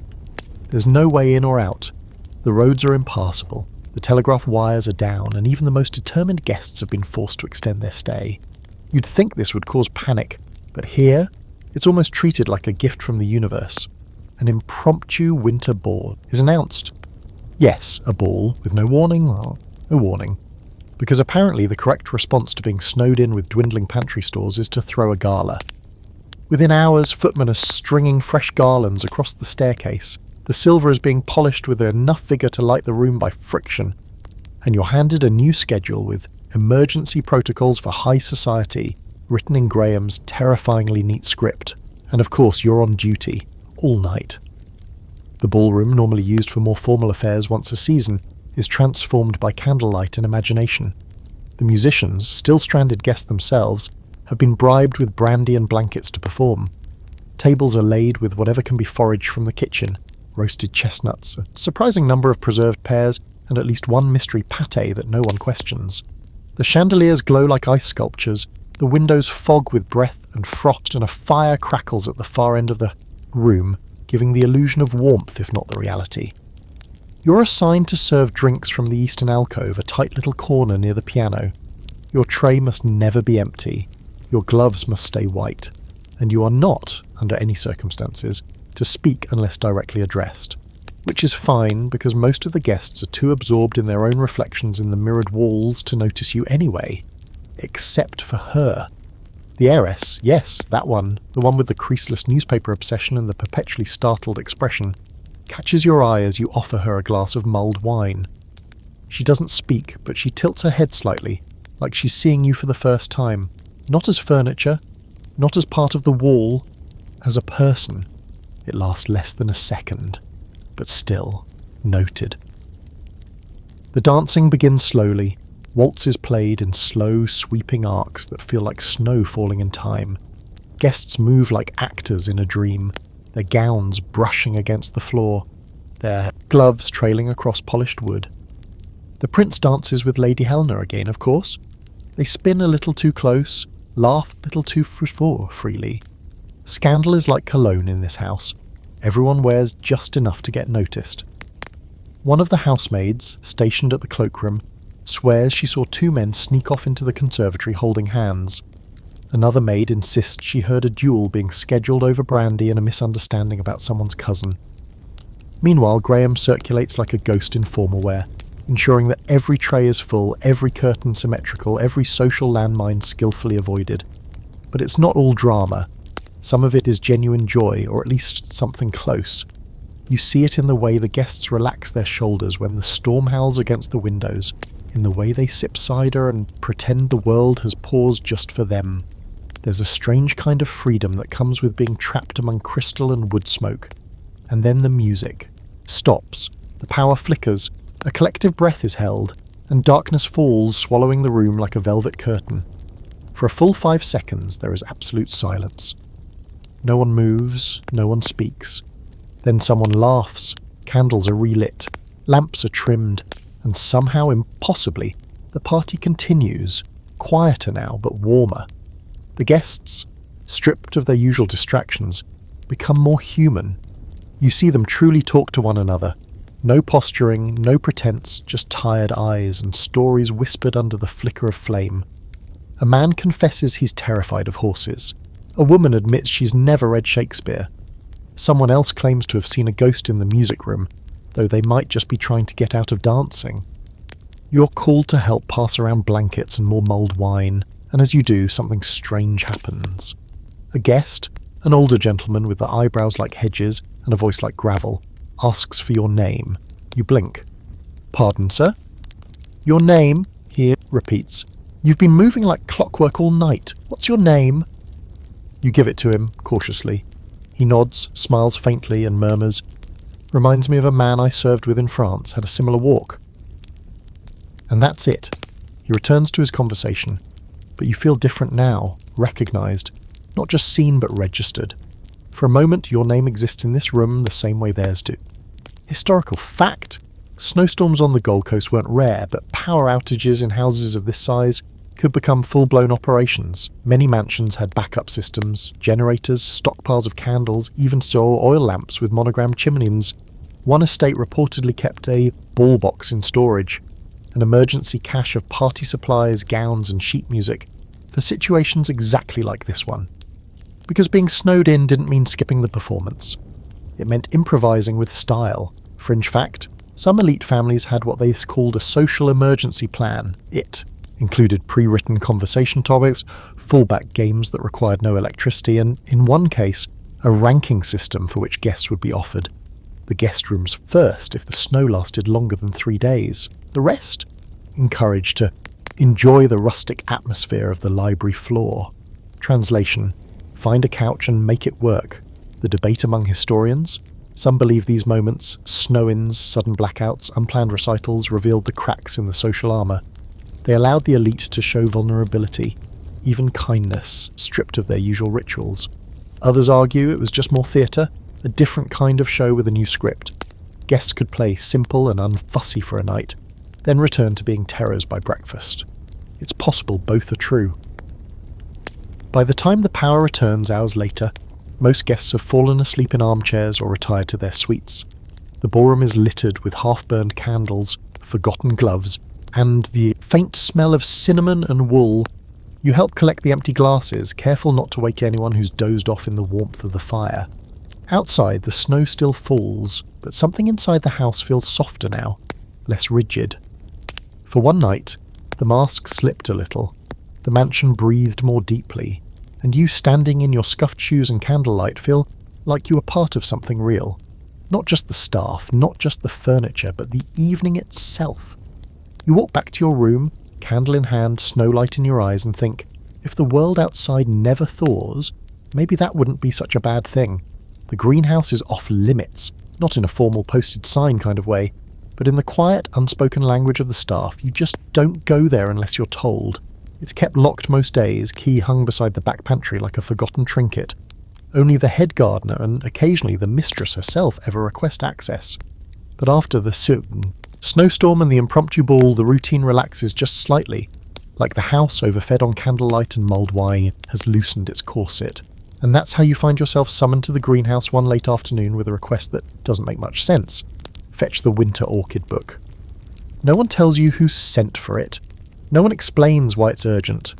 Graham simply hands you the key, fixes you with that expression that suggests either mild approval or severe disappointment, you can never quite tell, and sends you on your way. The greenhouse sits at the very edge of the estate, past the south gardens, beyond the hedge maze. Most guests don't even know it exists. It's connected to the main house by a covered walkway lined with cracked tiles and older, rougher brickwork. Like the house has a secret feral limb it doesn't talk about anymore. Inside, the air is startling.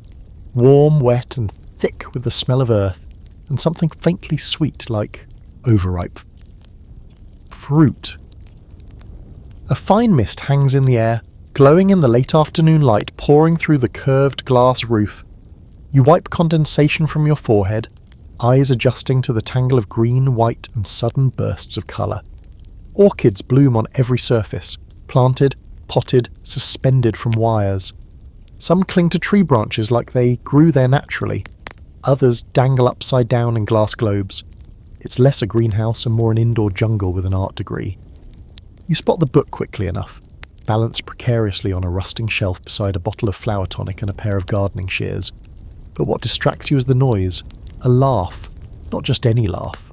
Light, feminine, cool, and unmistakably amused. You freeze. It's coming from the other side of the central palm cluster, just behind a wall of hanging vines. You creep forward, trying not to rustle the leaves, and then you see them. Lady Helena and the European prince. She's perched on a wrought iron bench, gloved hand lifted toward a rare orchid in bloom. He's leaning close, not quite touching her, but definitely not giving the flower his full attention. The air between them shimmers with implication. "You've seen this one before," she says, voice soft but laced with mischief. "Or are you just pretending to be fascinated?"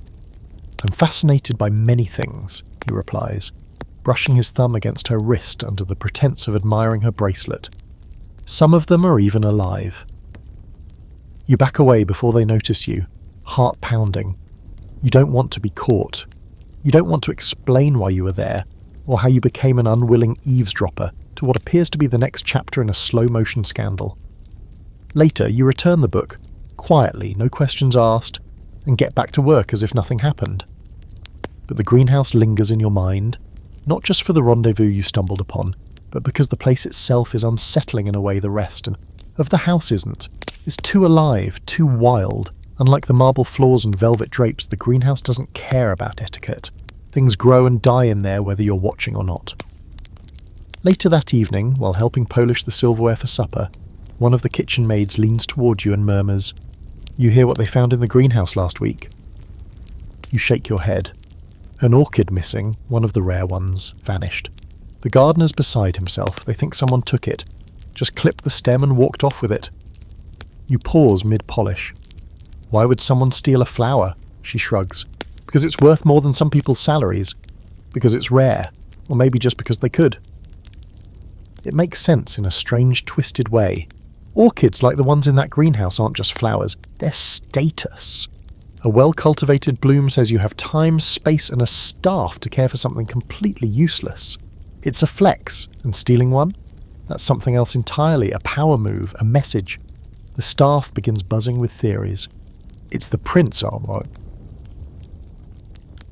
Someone says, "He's collecting souvenirs from all his conquests." No, it's the lady's way of punishing Helena. Passive-aggressive horticulture. "I bet it was the valet," someone whispers. "You know the one. Always looks like he's got something to hide." But no one really knows. The gardener, an older man with a limp and a fondness for talking to his plants, refuses to say which orchid was taken. "It was white," is all he mutters, "and it didn't belong to anyone." Now for your historical fix. Greenhouses or conservatories were a staple of the Gold Coast elite. Not just for growing exotic plants, but as symbols of worldliness. If your estate had a hothouse capable of sustaining tropical flora through a New York winter, that said something. It said, "I can bend nature to my will. Even the seasons obey me." These structures often contained imported palms, citrus trees, orchids, and other status plants, all carefully maintained by underpaid experts in linen shirts. Here's the fringe fact for this chapter. One Gold Coast mansion allegedly kept a single Madagascan orchid alive for 12 years, only to have it die the week the family filed for bankruptcy. The gardener claimed the plant knew the estate was finished. Superstition or symbolism. Either way, the story stuck. As for scholarly debates, there's an ongoing one about whether conservatories were genuine spaces of botanical curiosity or just lavish accessories. Some argue that mistresses of the house often used them for real scientific study, sometimes even publishing under pseudonyms in horticultural journals. Others suggest they were little more than fashionable backdrops for gossip and stolen kisses. If you're being honest, after what you saw today, it's probably both. That night, you return to your room and lie awake, the scent of the greenhouse still clinging to your clothes. You can almost hear the misting system ticking on, feel the warm air, see the prince's fingers hovering just a breath from Helena's skin. You don't know who took the orchid. You're not even sure it matters, but you do know this. In a house as manicured and managed as this, anything that grows wild is either worshipped or destroyed. The butler's pantry is sacred ground. Not because it's ornate or gilded like the formal dining rooms, quite the opposite. It's small, utilitarian, wedged between the main dining room and the servants' corridor, with a narrow window that looks out onto a forgotten patch of gravel and shrubs. But it's where the silver lives, stacked in neat velvet-lined drawers like treasure in a pirate's den. It's also where the real business of the house happens once the guests have retreated upstairs, and the dining room falls silent except for the faint click of cooling crystal. Tonight you're assigned clean-up duty, a full hour after dinner has ended.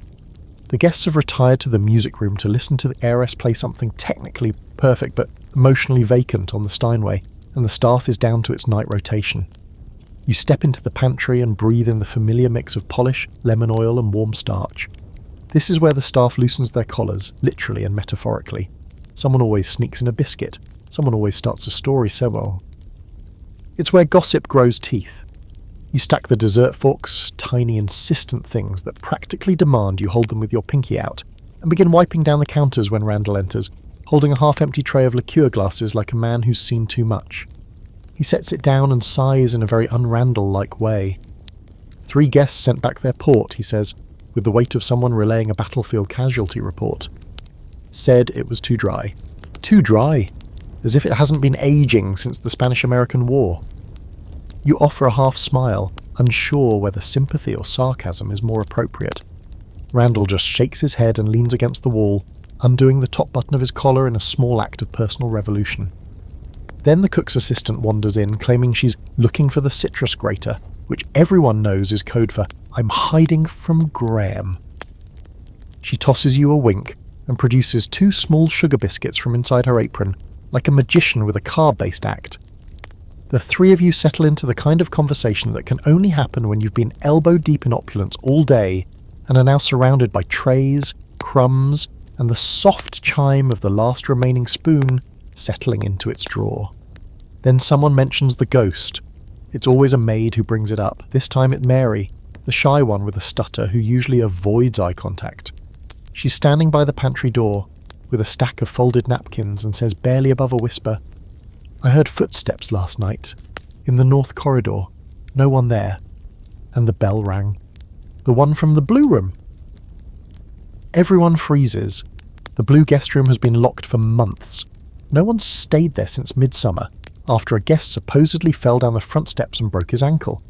But the bell, connected to the service board in the kitchen, is still wired. And according to Mary, it rang twice. Randall rolls his eyes. When faulty wire. A rat walking across the call plate happens all the time, but the cook's assistant leans in, grinning. "Or maybe it's old lady Corrigan," she whispers, her voice thick with mischief. "You know the story." You don't, but you're about to. According to staff law, Lady Corrigan was the former mistress of the house, long before the current family bought the estate. She was grand, tragic, and just a little unhinged. Used to walk the halls at night, lighting candles and muttering to herself about the price of linens and the betrayal of silk dealers.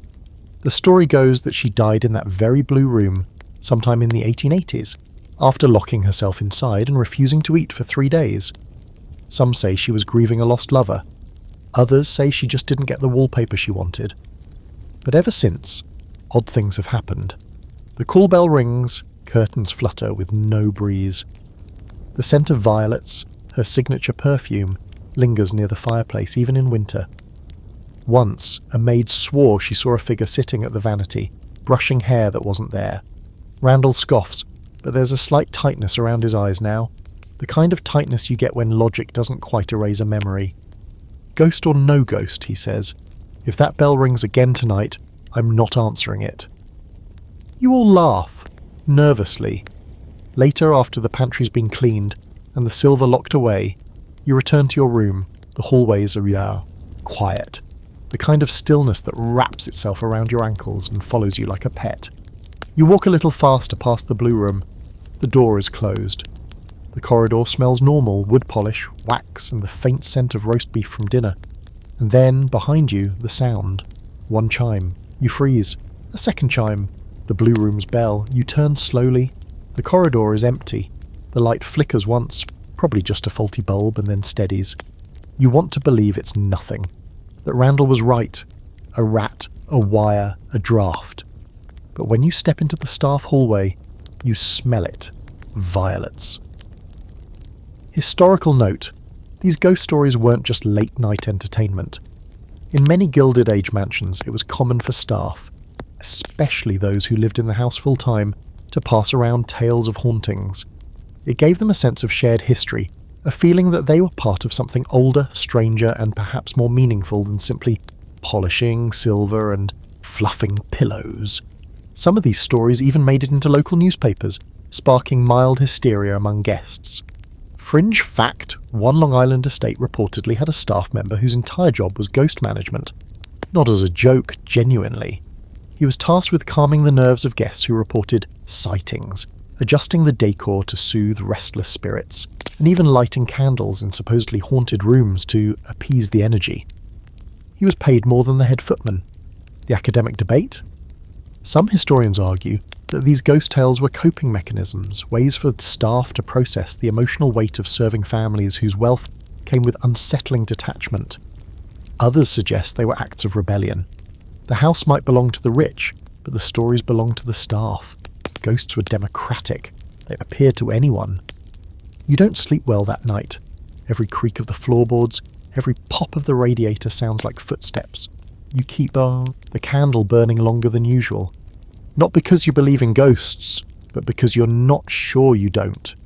There's a locked room on the second floor that no one talks about, at least not directly.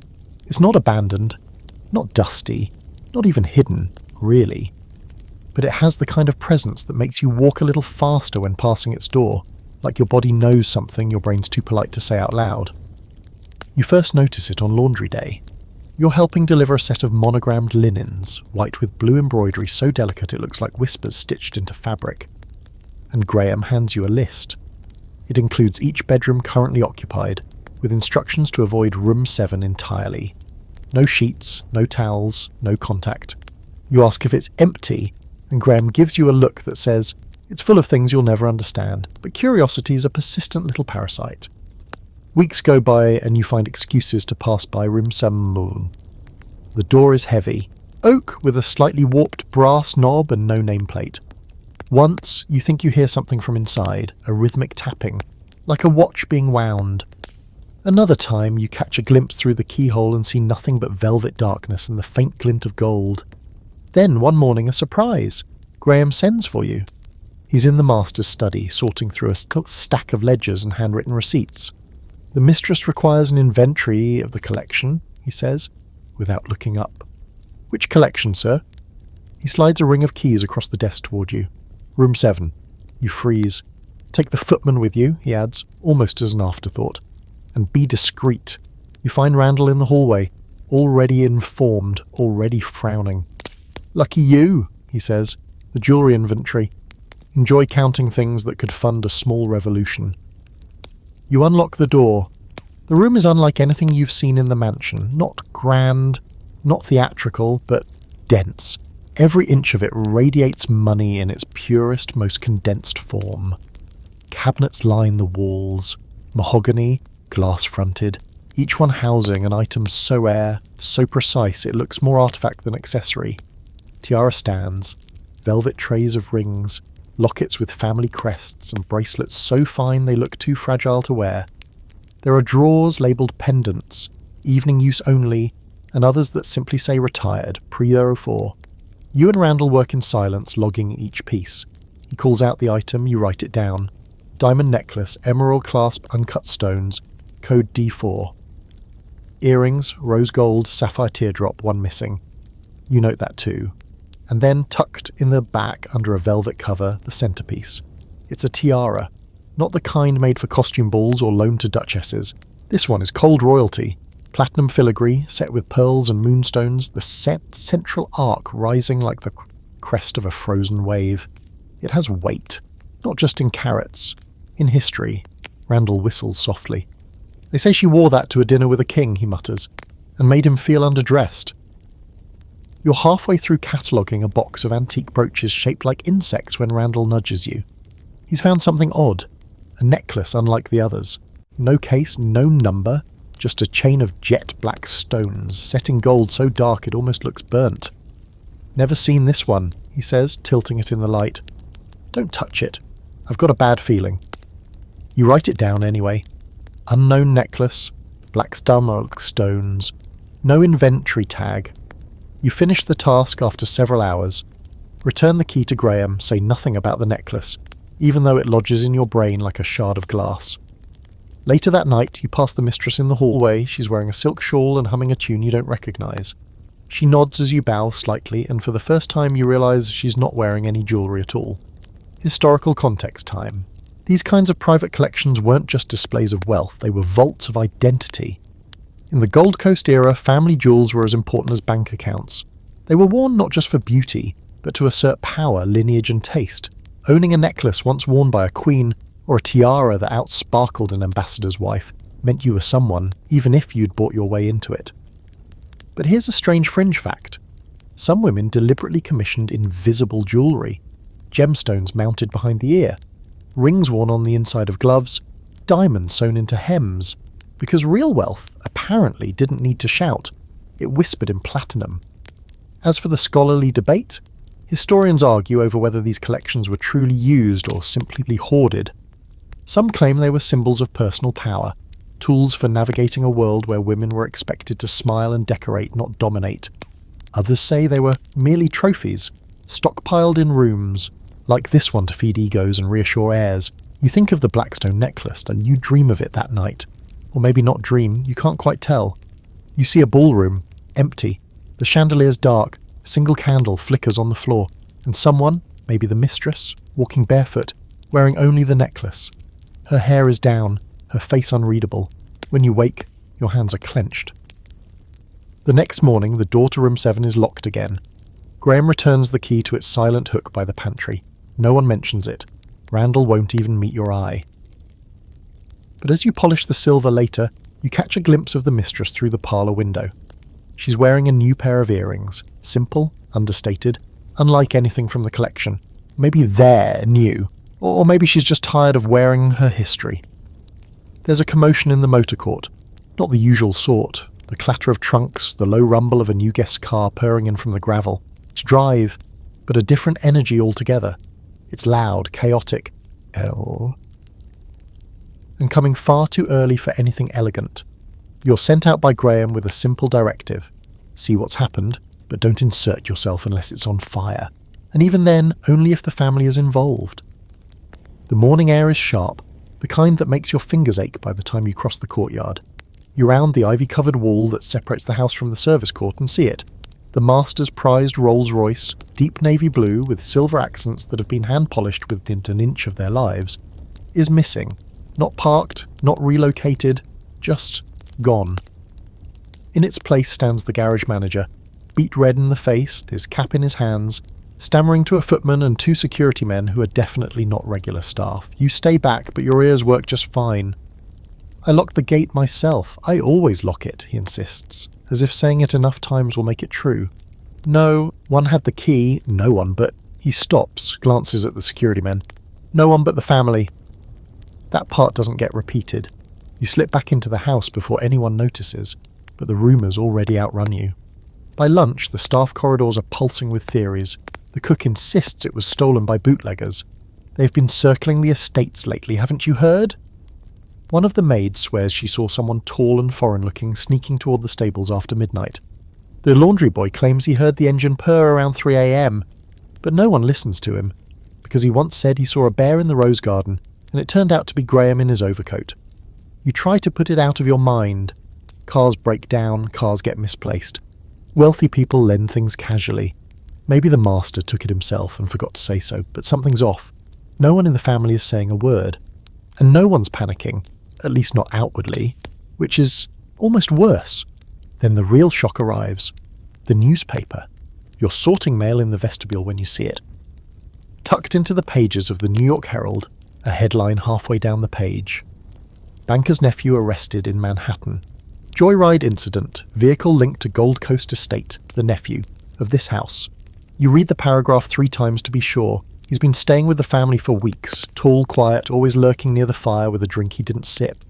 You didn't think much of him. No one did. Apparently no one should have taken their eyes off him. He'd driven the car into the city, picked up a girl from the chorus line. Her name's in the paper too, poor thing. And they were found asleep in it outside a jazz club in Midtown, engine still running, ashtray full of lipstick-smudged cigarettes. The article is cautious, deflecting blame from the family, but the damage is done. The master doesn't appear at lunch. The lady hosts, wearing a cream silk, blouse and a smile frozen so perfectly it could be studied by scientists. No one mentions the incident. But the air in the dining room is heavier than usual.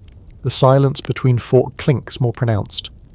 And when the lady excuses herself early, Graham follows without a word. The rest of the day is chaos disguised as routine. The staff are warned. No discussion of the event, especially not in the presence of guests. But the guests are already whispering. You hear them in the hallway, voices soft and sharp. Well, I always thought he was odd. Do you think he'll be disinvited from the Newport season? I heard he was dabbling in, liquor investments, as if bootlegging is a phase, like tennis or hydrotherapy. Downstairs, the staff can't help themselves. It's the most exciting thing that's happened since someone dropped a duck to Rhine during the mayor's visit. Randall, always the voice of moderation, shakes his head and mutters, "It's always the quiet ones." You pass by the garage that evening. The spot where the Rolls usually sits looks naked now. There's a faint smell of oil and snow melt. The head mechanic stands by the workbench, turning a wrench in his hands like it's an emotional support object. "He's not coming back," he says without looking up. "Family's sending him west, or south, somewhere that has sun and no newspapers." You nod. That's how things are handled here. Quiet exits. No scandal, just silence. A subtle reshuffling of the family tree until the dead branches are out of view. Let's pull back for a moment. Historical context. Because this sort of thing wasn't rare. During the Gilded Age and early 20th century, wealthy families went to great lengths to keep the appearance of perfection. When a scandal erupted, especially involving younger relatives, it was treated like a contagion. The solution was always distance. A European tour, a posting to the countryside, a sudden enrolment in a faraway university. The euphemism of choice was rest cure. Often it meant exile. Fringe fact? Some families employed professional fixers, quiet men in tailored suits who specialised in erasing mistakes. Not with violence, but with paperwork, favours and untraceable cash. If someone got in trouble, the fixer would show up with a suitcase and a plan. You're going to Chicago. You're going to pretend you like it there. You're not going to speak to the press, ever. And the scholarly debate? Some argue this rigid obsession with appearance was a product of insecurity, families trying to bury their nouveau riche roots by emulating European nobility. Others claim it was purely strategic, a way to protect financial interests. If investors sensed instability, fortunes could unravel. So the truth was buried under mahogany and manners. Back in the mansion, things return to normal, or at least what passes for it. New linens are ordered. The lady sends a note to the jeweller. The guest list for the next event is subtly altered. And the Rolls? It returns a week later, driven by a man no one recognises, freshly cleaned, the interior still faintly smelling of someone else's perfume. You're polishing silver in the pantry when you hear Graham say, without looking up, "That car has seen more than most marriages." You don't ask what he means. That night, in your room, you imagine the nephew halfway across the country, sweating under desert sun or sipping gin in a city where no one knows his name. You picture the girl from the chorus line, folded up inside a newspaper story, never invited to explain her side. And you realise everything in this house, every person, every item, every silence, is curated. Even scandal has to match the curtains. It starts with a chicken. Not metaphorically. An actual chicken. It appears in the scullery without warning, deposited unceremoniously in a woven crate that looks like it came straight out of a market in Paris. You lift the lid, expecting produce, maybe a few precious truffles, and are met instead by the hard blink of an extremely unimpressed hen. "Voilà," he says, says Chef Léon, dramatically waving one hand toward the crate like he's just pulled off a magic trick. "Poule de Bresse, the finest bird in the world." You don't know how a chicken can look both sacred and furious, but this one manages it. And so begins the Great Kitchen War. It had been building for weeks, like a pot left on a low simmer, barely noticeable until it boils over. On one side you've got Chef Léon, imported from Lyon, with a moustache sharp enough to slice mushrooms and a temper that could probably poach an egg without heat. On the other side there's Mrs. Thistlewhite, the British cook, stern, starchy, built like a tea kettle, and blessed with an endless supply of pudding recipes and passive-aggressive commentary. Until now, they've operated like diplomats from rival kingdoms, sharing the same kitchen, but staying in separate corners, he with his copper pans and game birds, she with her suet and jam jars. But then the mistress announced a themed dinner, an elegant fusion of the old and new worlds. That was all the spark required. Within hours, the kitchen is a battlefield. Mrs. Thistlewhite insists on Yorkshire pudding. Chef Léon counters with puff pastry. She wants roast beef carved tableside. He's crafting duck à l'orange with sauce that requires exactly 127 stirs. No more, no less. You're stuck in the crossfire, delivering veiled insults disguised as polite requests and returning spoons with precise instructions like, "Tell Madame the bechamel is too eager." By Wednesday, the temperature in the kitchen isn't just from the stove. The maids whisper about a flying ladle, and someone swears a jelly mould was stabbed with a fish knife. You witness a full standoff over the use of garlic in the consommé, ending only when Graham appears, raises one eyebrow and says, "If I taste discord on the spoon, I will serve ice water and regret." Even that doesn't stop them. On the night of the event, the kitchen is a pressure cooker of egos and boiling stock. You're assigned to assist both sides, which is exactly as dreadful as it sounds. "Bring me the foie gras, not the local garbage," barks Leon. "Tell the Frenchman if he so much as looks at my trifle, I'll batter him and the cream," hisses Thistlewhite. You nod, smile, and think about faking a fainting spell. But then somehow the plates begin to assemble. Dishes are passed, sauces whispered over, garnishes adjusted like crown jewels, and then, miraculously, it all comes together. The guests take their seats, candles flicker. The first course is served, a chilled celery soup with caviar pearls and a miniature cheddar biscuit perched delicately on the rim, like a culinary ceasefire. You hover in the dining room doorway, watching reactions. The guests murmur approval. Glasses clink. Someone mentions Paris, someone else mentions Devonshire. Till no one throws up, chokes or faints. It's a triumph. But backstage the tension hasn't cooled. During clean-up you find Chef Leon alone, polishing his knives with the air of someone who just survived a duel. "She boiled the asparagus," he mutters. "Boiled it. Like it was laundry." Later, you spot Mrs. Thistlewhite standing over a tray of half-eaten desserts, arms folded. "He flambéed the custard," she growls. "Who flambés a custard? Madmen, that's who." You keep your thoughts to yourself. You liked the custard. Historical perspective? Kitchens in Gold Coast mansions were often run like high-end restaurants, with professional chefs brought in from Europe to maintain culinary prestige. French chefs were considered the pinnacle of refinement. Cordon Bleu credentials meant more than character references, but they didn't work alone. There was a whole team: pastry chefs, sauciers, butchers and bread, specialists. And then there were the cooks who'd been with the family for decades, often British or Irish, loyal, territorial, and allergic to garlic. The power struggle wasn't just about food, it was class, culture, legacy. French chefs brought fashion and flair, British cooks brought tradition and dependability. The tension between them could turn a kitchen into a Cold War. Here's a delightful fringe fact. One Gold Coast estate had a diplomatic dining advisor, an actual staff member who resolved disputes between the culinary camps. Their job was to taste competing dishes and determine which aligned better with the family's curry sensibilities. Rumour has it they kept a journal called the Palate Files and were quietly feared by everyone with a saucepan. As for the scholarly debate, it centres on whether these culinary rivalries elevated domestic cuisine or simply made the work unbearable. Some historians argue the competition pushed chefs to innovate, turning mansions, kitchens into hidden laboratories. Others say it bred resentment and waste, expensive ingredients trashed during arguments, meals recooked to appease egos, and staff driven to exhaustion by competing menus. Back in the staff hallway, Randall gives you a dry look as you relay the night's insanity. "They're still at it," you say. "I think the Frenchman's threatening to import his own poultry." Randall smirks.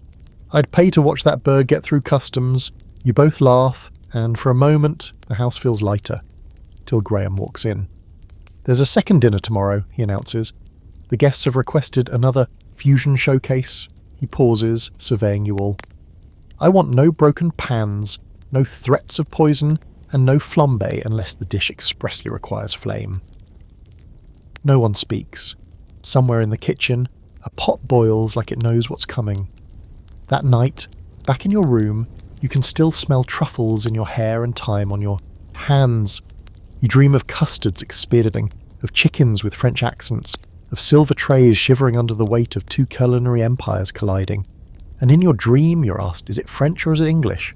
You answer, yes.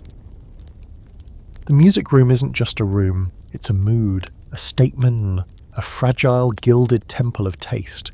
Situated just off the east corridor, framed by carved archways and windows that curve up like the edges of an open fan, it's the kind of place you don't enter so much as drift into. Everything inside is white, gold, or something between. The furniture is fragile looking, designed to be perched on, not sat in. There's a harp no one touches, a baby grand piano that's tuned weakly whether it's played or not, and a faint scent of lavender oil that clings to the air like a sigh. Your first official duty in the music room comes after the mistress decides to host a salon. Her version of a cultural revival meant to impress her guests and remind them that refinement still matters, even if stocks are down and the newspapers are full of war rumours and crime headlines. This particular salon, she announces with the crisp delight of someone choosing cake over dinner, will be an evening of modern American sound. Everyone in the household pretends to know what that means. They nod, adjust their schedules, and Graham orders new sheet music with terrifying speed. You, meanwhile, are tasked with assisting the musical guest when he arrives, escorting him from the drive to the music room, ensuring he's comfortable, watered, and, as Graham puts it, kept from wandering. The guest in question, a jazz pianist from Harlem named Theo Lamont. He arrives not by carriage, but in a borrowed Ford with 2 cracked windows and a suitcase full of sheet music tied shut with a shoelace. He steps out wearing a weather-beaten coat and a hat with a fraying brim. The valet looks horrified. You, on the other hand, like him immediately. Theo shakes your hand like you're equals, which no one here ever does, and grins as he looks up at the house. "Would you look at this play?" he whistles. "Bigger than my whole block." You smile. "You'll be in the music room, right this way." Inside, the reaction is mixed. The guests aren't expecting him to be quite so real. The mistress recovers quickly, offering her hand with a practiced smile. The younger guests are curious. The older ones are wary. The master nods once, then disappears back into his study. Theo says little as he explores the room, walking slowly around the piano like he's sizing up an opponent. He lifts the lid, taps a few keys, listens. Then he plays, not a full song, just a handful of notes, scattered like raindrops. And just like that, the room shifts. It's not the music they're used to. This isn't Chopin or Debussy or the usual polite parlour pieces. This is syncopation, tension, joy, bottled in rhythm. It's as if the house, so stiff and carefully managed, suddenly exhales. You're stationed in the corner with a tray of aperitifs, watching everything. The guests sip their drinks, their expressions moving from confused to curious to charmed. Even Lady Helena seems impressed, fanning herself with more enthusiasm than usual. The heiress bites her lip like she's trying not to smile. Someone taps their foot, scandalous. Then comes the break between sets. Theo excuses himself, steps into the hallway, and lights a cigarette with a tired grace that makes him look older than he is. You follow him, tray still in hand. "They don't know what to do with me," he says with a laugh, puffing smoke toward the ceiling. "You're doing fine," you reply. "Yeah." He looks at you. "And you? How's life in the big house?" You hesitate. No one ever asks you that, certainly not a guest. "I stay quiet. I stay busy," you say finally. "It's the easiest way to survive." He nods like he understands too well. "That's a shame," he says. "You look like you got more to say." Before you can respond, a voice cuts down the hall. Graham, sharp and icy. "Mr. Lamont, we are ready for your return." Theo stubs out the cigarette and sighs. "Back to the show," he says. "Let's give them something to talk about." And he does. The second half of the night is bolder. He plays faster, looser. One piece sounds like a dance, another like a daydream with sharp edges. The room leans in, then toward the end, he does something unexpected. He improvises, jazz style. He takes a theme the mistress requested and warps it gently, lovingly, until it becomes something new, something alive. Some of the guests adore it. Others look vaguely offended. The heiress whispers something to her friend, eyes wide. The master does not reappear. After the final chord fades, there's a pause, then polite applause. Not wild, not dismissive. Confused admiration, maybe. Controlled curiosity. Theo nods, bows, once, and walks back out through the same hallway, coat slung over his shoulder. You're the one who opens the door for him. He thanks you again, and this time his handshake lingers just a moment longer. "Take care of yourself," he says. "Don't get buried in here." And then he's gone. Historical snapshot.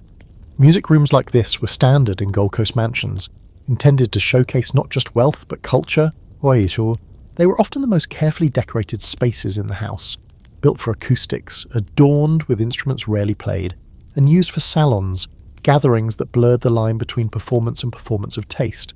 Fringe fact, in the 1920s, some estate owners began experimenting with jazz salons.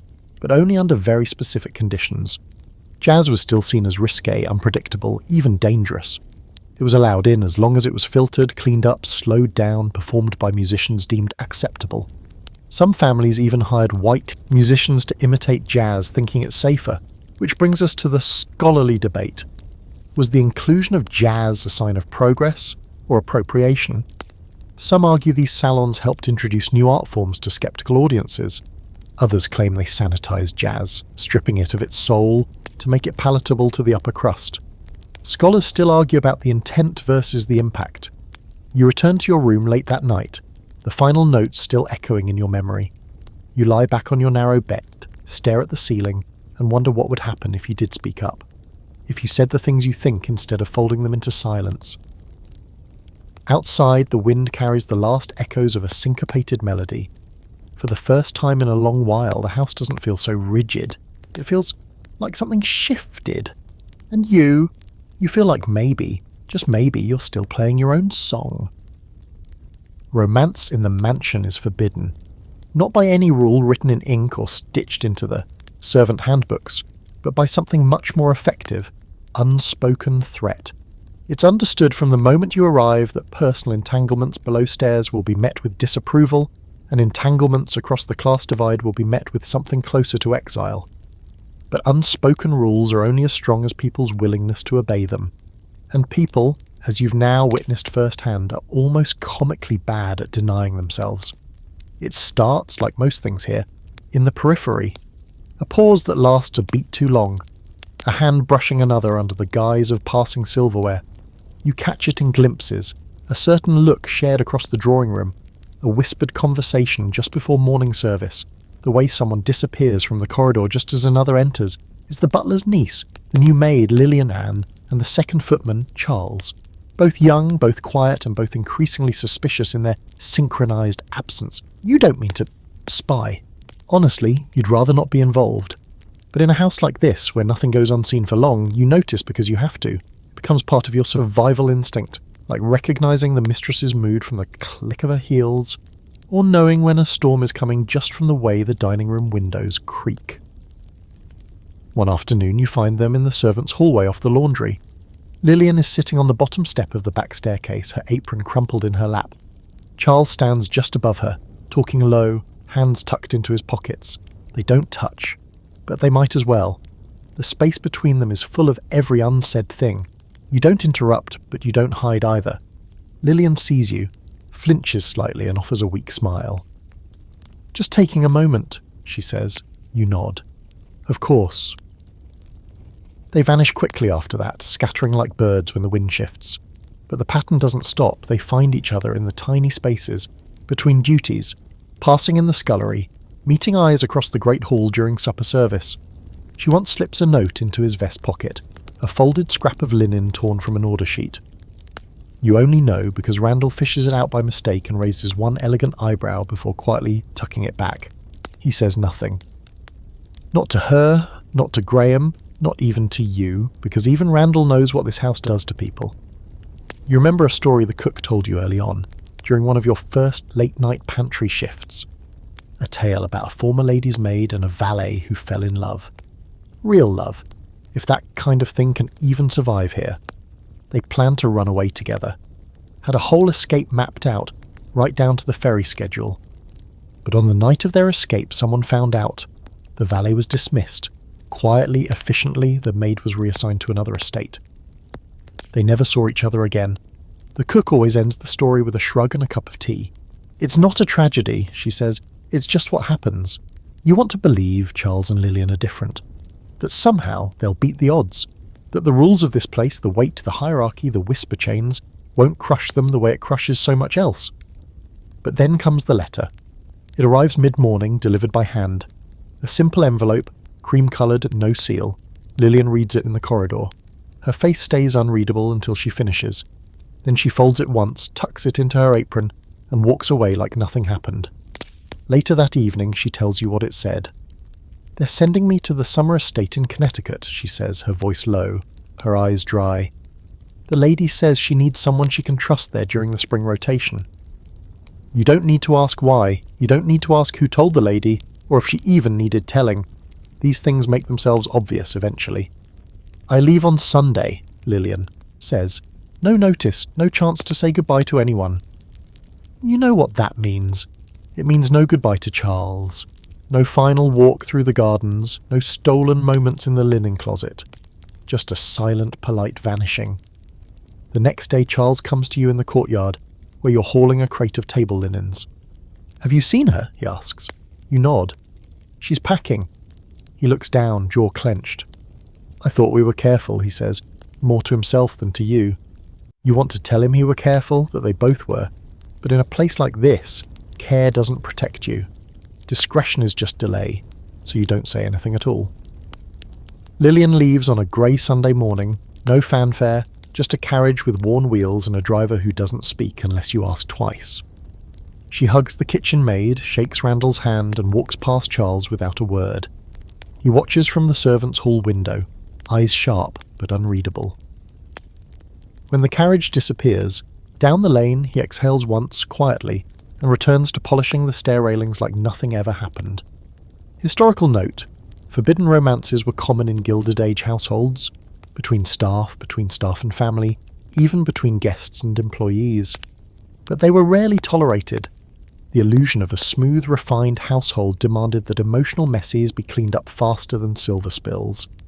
Some estates even included morality clauses in servant contracts, and pregnancy, especially without a husband, was an automatic dismissal. A scandal, even whispered, was more dangerous than a cracked chandelier. Fringe fact: there were entire etiquette manuals written for upper-class families on how to manage emotional turbulence among staff. One included a chapter titled "How to Dismiss Quietly and Without Contagion," as if heartbreak was something that could be caught like a cold. The scholarly debate continues. Were these separations acts of cruelty or necessity? Some argue the strict control over staff relationships maintained a level of professionalism in a world where boundaries were crucial. Others see it as another form of class oppression, controlling even love and longing. Either way, the mansion always came first. A few weeks later, you receive a letter of your own, not from anyone official, just a plain folded page left in your dresser drawer. It reads, "Tell him I'm all right. Tell him I didn't say goodbye because I wouldn't have been able to leave. L." You burn it in the pantry fireplace that night, watching the paper curl into ash, your fingers still smelling faintly of lavender and linen. And you never do tell Charles, because that too is part of life here. Learning when silence is the kinder choice. You know something unusual is about to happen when the silver is laid twice. Not because the first setting was wrong, oh no, not in this house, but because it was insufficiently formal. Graham calls it a Level 3 revision, which translates to this: someone terrifying is coming to dinner.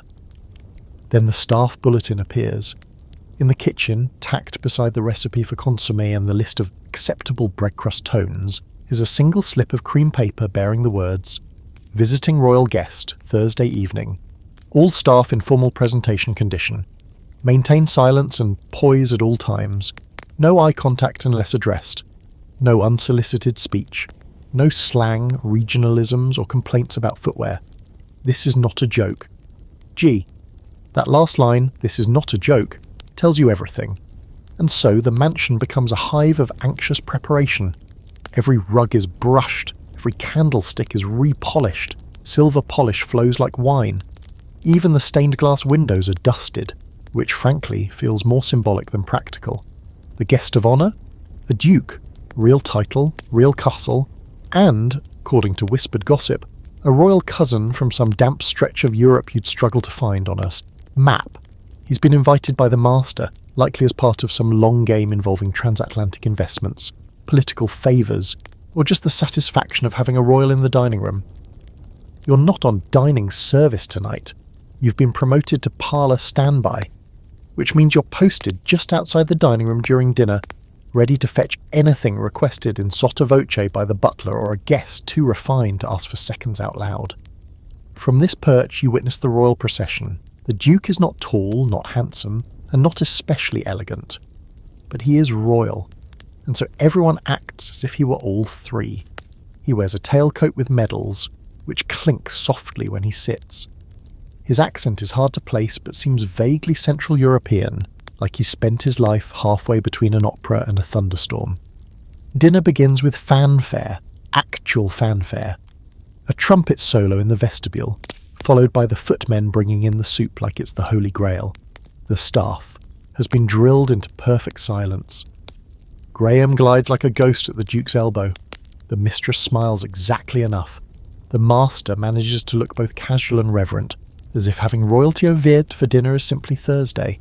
But the real show begins when the third course arrives. The Duke reaches for his napkin, his officially monogrammed napkin, and pauses, frowns. He lifts it, inspects it. Then, in a moment that could have unravelled kingdoms, he says flatly, "This is not mine." Everyone freezes. Because technically he's right. He's been given the wrong napkin. Not just a non-royal napkin, a lady's napkin. The embroidery is off. It bears a floral monogram. It is, in short, a fabric insult. For a moment no one moves. Then Graham steps in with such grace it might have been choreographed. He exchanges the napkin with a bow so deep it almost qualifies as archaeological work, murmurs an apology in flawless French, and retreats, crisis averted. But in the staff, hallway panic spreads like wildfire. Who packed the linens? Was it the new girl? I knew she couldn't read cursive embroidery. I bet Randall switched them just to cause drama. He didn't. He wishes he did. You help with dessert prep, which tonight involves sugar swans, spun caramel nests, and something that might be ice cream, but has the texture of velvet and the flavour of wealth. The Duke compliments the wine, then the piano performance, then the lady of the house, then the piano again. His compliments are so consistent you begin to wonder if he's been trained to flatter in sequence, like a mechanical bird let loose on the upper crust. After dinner, as the guests adjourn to the music room, you overhear fragments of conversation. One guest whispers, "I heard he's been exiled." Another, "He's broke. That's why he's here." Yet another, "I think the crown is just symbolic now, like a decoration." So, a royal, yes, but also maybe a royal on the run, or at least a royal on the market. Historical detail time. During the early 20th century, it was common for minor European royalty to travel or flee to America. The Gold Coast mansions became their pétanque and their playgrounds, their refuge, and sometimes their matrimonial hunting grounds. American families, wealthy but lacking titles, were eager to pair their daughters with nobility, even if the noble blood came with financial ruin or questionable histories. It was the perfect transaction, money for status, and vice versa. Fringe fact, one lesser prince once spent an entire season bouncing between 5 different estates in Long Island, allegedly proposing to 3 daughters in 1 week. He was eventually sent back to Europe with a polite letter and several misplaced cufflinks. As for the scholarly debate, were these royal visits signs of cultural blending or desperate posturing by both sides? Some argue it was the birth of a modern global elite, where titles and bank accounts began to cross-pollinate.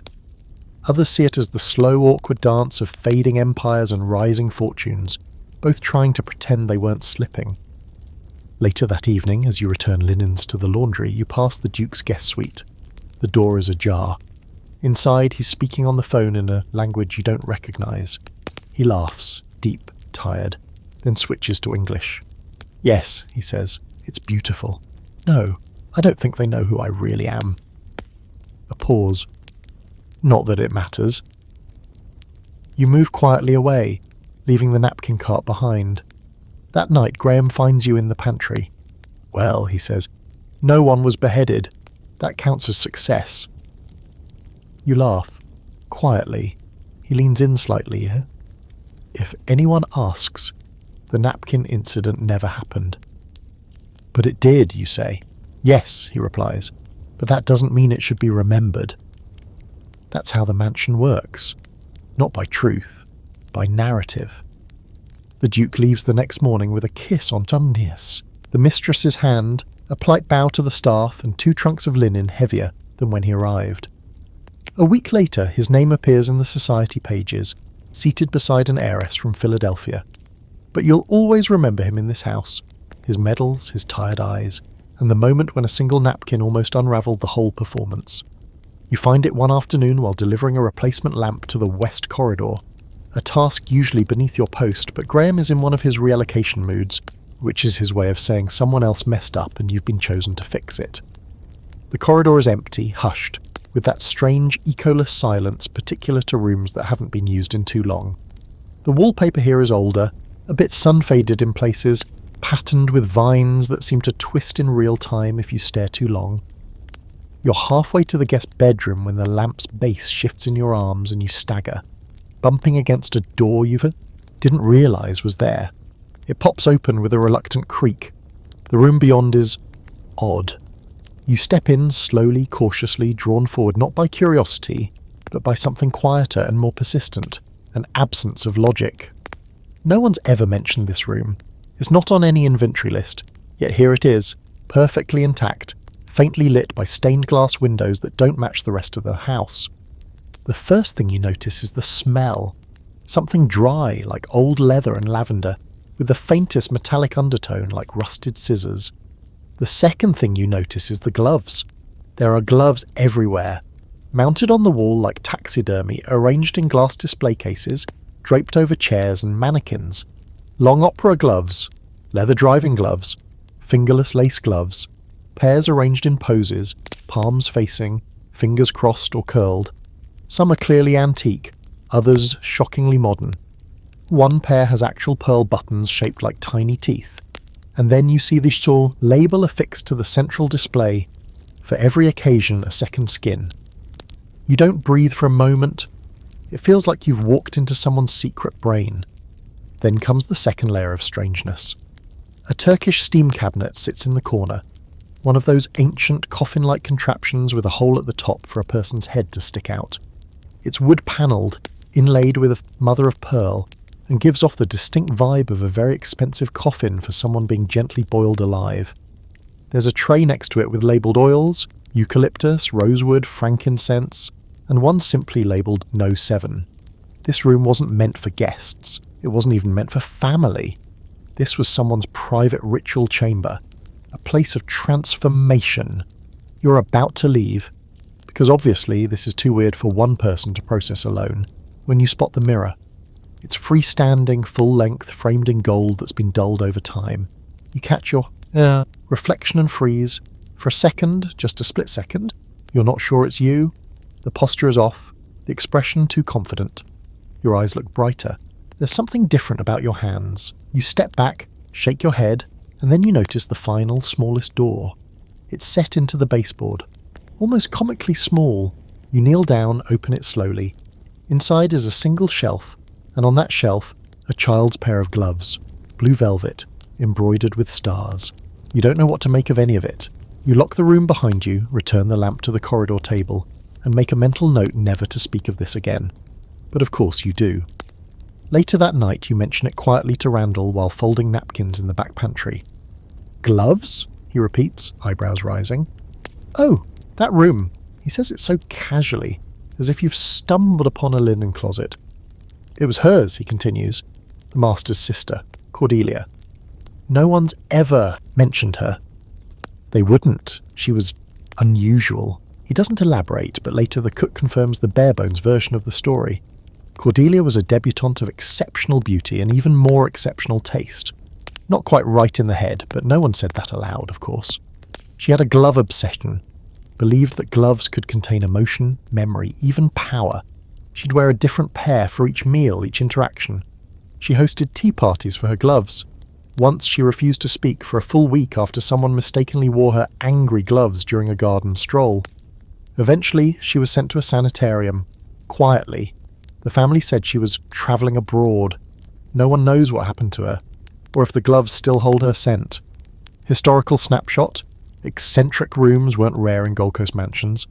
The ultra-rich had the space and the monies to indulge any obsession. Rooms for taxidermy, butterfly collecting, even spiritual seances. Some were simply artistic playgrounds. Others were expressions of unspoken mental health issues, managed privately with staff instructed to enable rather than intervene. Fringe fact: one estate on the North Shore allegedly had a scream room, an acoustically sealed chamber where the mistress would go to have her emotional releases. She believed screaming at full volume in a velvet-lined vault prevented wrinkles and migraines. The room was equipped with brandy, tissues, and a single stuffed armchair. As for the scholarly debate, historians continue to wrestle with the line between wealth-fueled expression and pathology. Were rooms like Cordelia's Glove Museum acts of creative genius, or symptoms of isolation? Some argue that the sheer detachment of wealth fostered environments where eccentricity went unchecked, even rewarded, so long as it didn't disrupt appearances. Others say these private rituals were attempts at control in a world where even the rich were puppets of social expectation. Back in your room, you lie awake and imagine Cordelia, slipping on a different pair of gloves before facing each hour. You picture her selecting the blue velvet ones for comfort, the stiff leather ones for rage, the lace for seduction, the silk for sorrow. You wonder if she's still alive somewhere, putting on her gloves one by one in a room with no mirrors. You fall asleep with your own hands curled under the pillow, uncovered but not unguarded. And in your dream, the gloves in the case begin to twitch. The storm rolls in just after sundown, thick and theatrical, as if summoned by someone with a flair for timing. The kind of storm that doesn't just rain, it announces itself. Thunder growls like a warning. The trees outside the breakfast room bend so far sideways you start to worry about the marble urns flanking the garden steps. You're on candle patrol, checking the emergency taper sets, hidden discreetly in sconces throughout the halls. The electricity flickered twice already, and when power so much as blinks in a house like this, everything goes to high alert. You're halfway down the main gallery when the lights go out completely. Silence. Then a second later, the staff springs into practice motion. Graham is already appearing out of a shadow like he's been training for this moment since birth. Candle sets, no oil, nothing scented, only the brass tapers with the straight wicks, and do not light the ones in the East Hall until I say so. He vanishes again before you can nod. So the house fills with little bursts of flame, glowing in their ornate holders, casting long, flickering shadows across the wainscoting. The grand staircase looks like a cathedral now. The guests murmur nervously, drawn into clusters, sipping tea or the brandy or whatever, makes the dark feel smaller. Someone requests music. The mistress suggests a game instead, something literary and safe, which immediately kills all interest. The storm doesn't pass. It grows. You hear the wind push against the glass, and somewhere upstairs a shutter bangs open and closed like a warning bell. By 9 o'clock, the house has fully transitioned into what staff refer to, only half-jokingly, as siege mode. No one's leaving, no one's arriving. Dinner was cold cut served elegantly. The phonograph is off. There's a pile of board games on the parlour settee, each of them opened, none of them played. But then the question comes, what about the vault? It's said like a dare, like a challenge tossed into the air to see who will catch it. The voice belongs to one of the younger guests, some Yale type with a sharp suit and a jawline that's done 0 hours of labour. He says it again, louder this time. Don't you have a safe or something? Every house like this does, filled with rubies and pearls and secrets. Come on, show us. The mistress laughs too quickly.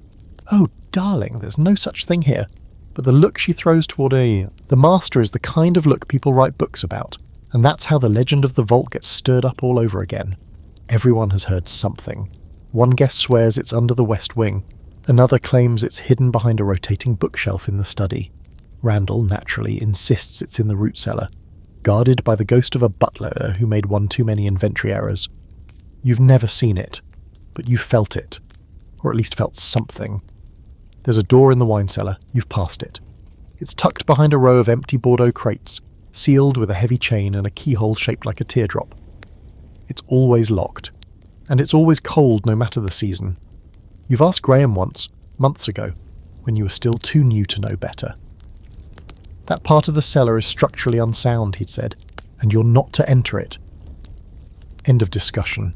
But tonight, with the wind howling and the lights out and the guests already halfway into a ghost story competition, the legend of the vault grows legs and starts pacing the halls. Even the mistress seems to lean into it. There was, she says, at one time a collection of rare things, clocks, letters, a telescope from an Egyptian tomb, but that was ages ago. Still, someone says, we are trapped here with nothing else to do.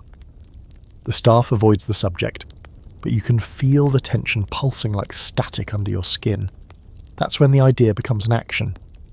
A group of guests decides to find the vault themselves. No permission, no plan, just 3 martinis and a candelabra between them. and unfortunately you're in the wrong place at the wrong time when they descend into the wine cellar. You try to dissuade them. The area's off limits, you say. We're not allowed past the last storage rack. Foundation issues. They ignore you. Then the lights flicker again. This time they come back on, not fully, but enough to cast everything in an eerie half-glow, and in that strange, flickering light the guests find it. The chained door. It looks like something out of a stage play. Dark, carved with strange symbols, probably just decorative, but they look almost occult in the low light. The chain is thick, rusted in places, and the lock gleams. "This is it," one whispers. "This has to be it." They try to force it open. You step forward, almost without the thinking. "Don't, please."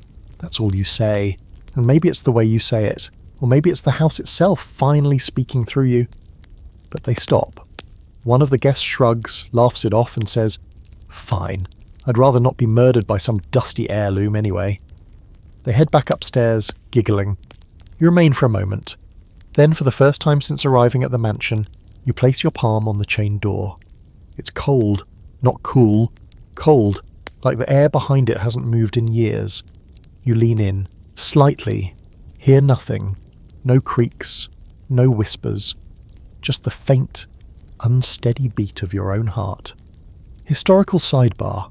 Vaults, both real and rumoured, were common in Gilded Age estates. Some were for show, some for storage, and some were true panic rooms, designed for retreat in case of threat. But the really strange ones? They were used for legacy preservation. Letters, portraits, maps, things not meant to be seen until after the owner's death. A kind of slow-motion message in a bottle. Fringe fact. One estate had a sealed room that could only be opened on the day of the owner's daughter's wedding. It contained gifts, letters, and a personal recording on wax cylinder that was said to bring the entire reception to tears. The daughter eloped. The room was never opened. The scholarly debate here hinges on symbolism. Were these vaults a way for the rich to cling to immortality? Or were they simply another expression of control, the final assertion that even after death they would dictate what was seen, known, remembered? You return to your room after midnight, the storm still clawing at the house, the candles mostly burnt down, but you can't stop thinking about that cold door, that keyhole shaped like a tear, and the fact that somewhere in the house someone still has the key. When it comes, it doesn't arrive like a thunderclap. There's no explosion of headlines or sudden clatter of dropped champagne glasses. No, the crash comes in quiet ways, in cancelled orders, in strange silences around the breakfast table, in the way the master begins lighting his own cigars instead of waiting for one of the footmen to do it. You wouldn't notice it right away if you weren't trained to notice everything, which you are, because living here has made you part butler, part hawk, part ghost. It's October 1929, and the wind feels wrong. You overhear the first real hint in the drawing room. The master is on the phone with someone in the city, his voice clipped, repeating the phrase temporary fluctuation 3 times in 20 seconds. That's your clue. Rich men don't repeat themselves unless they're trying to convince themselves of something. 2 days later, the paper boys in town start shouting words like plunge and panic. The morning edition is delivered earlier than usual. Graham reads it front to back without a sound, folds it carefully, and places it face down on the pantry table. A kind of gentleman's act of mercy, as if shielding the rest of you from the words will somehow delay their meaning. Then the house changes. Small things first. The imported cheeses don't arrive. The florist cuts the daily order in half. The gardener lets a few of the roses die off for winter pruning, though you know full well that means no budget for new seedlings. The staff is told to reuse candles. Silver polishing is reduced to twice a week. There's suddenly a concern about how many napkins are being laundered. The mansion, which once seemed endless and invincible, begins to close in on itself. Corridors go dark earlier. Rooms are left unheated. The east wing is quietly closed for maintenance. One of the parlour maids is let go without ceremony. No one says why. You all just find her room empty one morning and her uniform neatly folded on the cot. Graham doesn't speak much during this period. He moves more slowly, his once immaculate hair greyer than you remember. He spends longer in the pantry, sipping weak tea, staring at a list you can't see. You ask him once, just once, if everything's all right. He looks up and says, "The house is bleeding, but it's doing it elegantly." He's not wrong. The guests keep coming, but fewer of them, and they stay for shorter stretches. The mistress hosts dinners with a brilliance that borders on manic, laughing just a little too loudly, wearing pearls on Mondays, giving toasts to the enduring homes of this home. But she's also begun skipping lunch, and her hands shake when she reads the paper. The master. Well, the master disappears. He still lives here, of course. His shoes still show up outside the bedroom door. His favourite armchair in the library still grows warm. But he's not present. He moves like a man studying escape maps. The only time you hear him raise his voice is behind the door of his study, where papers rustle like dry leaves and phones ring with the kind of urgency that only comes when fortunes are evaporating by the hour. There are whispers of investments gone bad, of railroads collapsing, of foreign banks freezing accounts. Someone says the master lost a third of the family's holdings in a single day. Another says it was half. You don't know the numbers. You only know that fewer carriages arrive, and the stable boys have started mending shoes in their spare time instead of feeding guests' horses. One night late, you pass by the music room and find the mistress alone. No piano playing, no tea, just her, sitting in the middle of the room, staring at the ceiling, a fur wrap still fastened tightly around her shoulders even though the room is perfectly warm. You hesitate, unsure whether to speak. Then she says softly, without looking at you, "Do you think the lights in this house will ever turn off?" You say, "No, ma'am," because it feels like the safest answer. But you're not so sure. Historical context. The 1929 stock market crash hit everyone.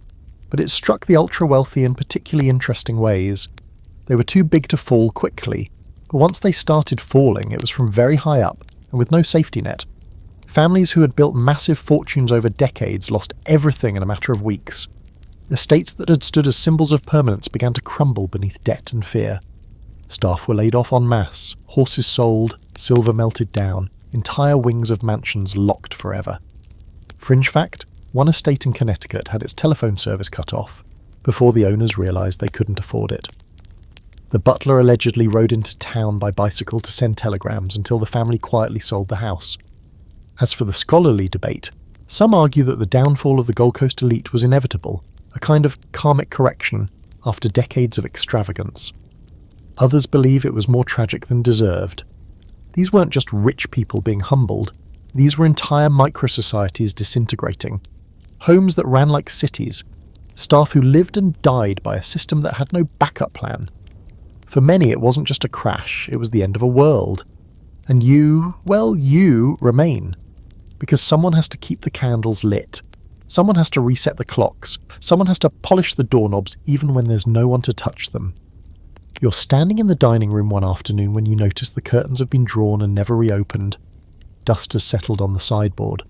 The centerpiece hasn't been changed in a week. No one seems to care. It's not panic that fills the house now, it's exhaustion. Not fear, but a sort of numbness that feels even more dangerous. The mistress no longer asks about flowers. The master no longer orders cigars. Graham keeps polishing silver no one uses. You walk through the halls and hear the silence stretching longer every day. The crash didn't break the house in half. It just dimmed it.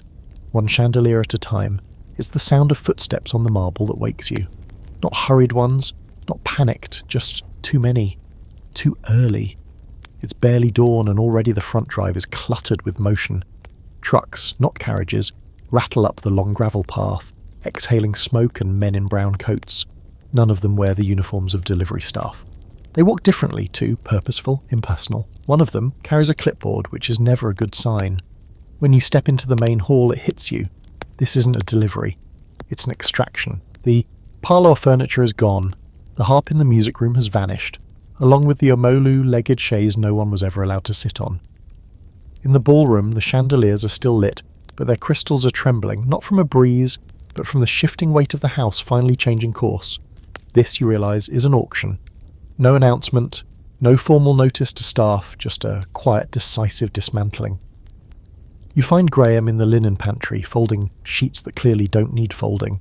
He doesn't look at you. "I thought we had more time," he says. "So did I." And maybe they did. But time doesn't stretch forever, even in places like this. The market didn't rebound, the debts didn't disappear, the second mortgage was probably a third by now, and whoever held the note finally knocked loud enough to be let in. The mistress is nowhere to be seen. Rumour says she left the day before by car visiting her sister, though no one's ever met this sister, and the car returned without her. The master is upstairs in his study, likely drafting final letters, signing off on inventory sheets, or perhaps just sitting in his chair with a glass of brandy and no one left to toast. You're asked to help with the cataloguing, not by choice, by default. You've been here long enough to know where things are. Which teapot has the hairline crack? Which rug came from Turkey, not Persia? Which clock belonged to the mistress's mother and never worked, but was always wound anyway? You watch the men from the auction house tag each item with string and a tiny ivory card. You want to scream every time one is tied around something that used to mean something. The pewter sugar box, the inlaid chess table, the duck decoys in the smoking room that were never used but always dusted. Everything is given a number. You help pack the portraits. They are not allowed to be sold, family stipulation, but they are removed from the walls, leaned against panels, faces staring at you as if to ask how you let it come to this. You want to say you tried, that you polished, cleaned, kept everything as ordered as possible, that you watched it fall before it even cracked, and then you reach the music room. Not much is left. The piano is still there for now, though its keys are dusted with disuse. The swan sculpture is gone, the embroidered bench removed. But in the corner, behind a curtain that has always been slightly too long, you find it. The locked cabinet. You've seen it before, never opened. Now the key is in the door. You turn it.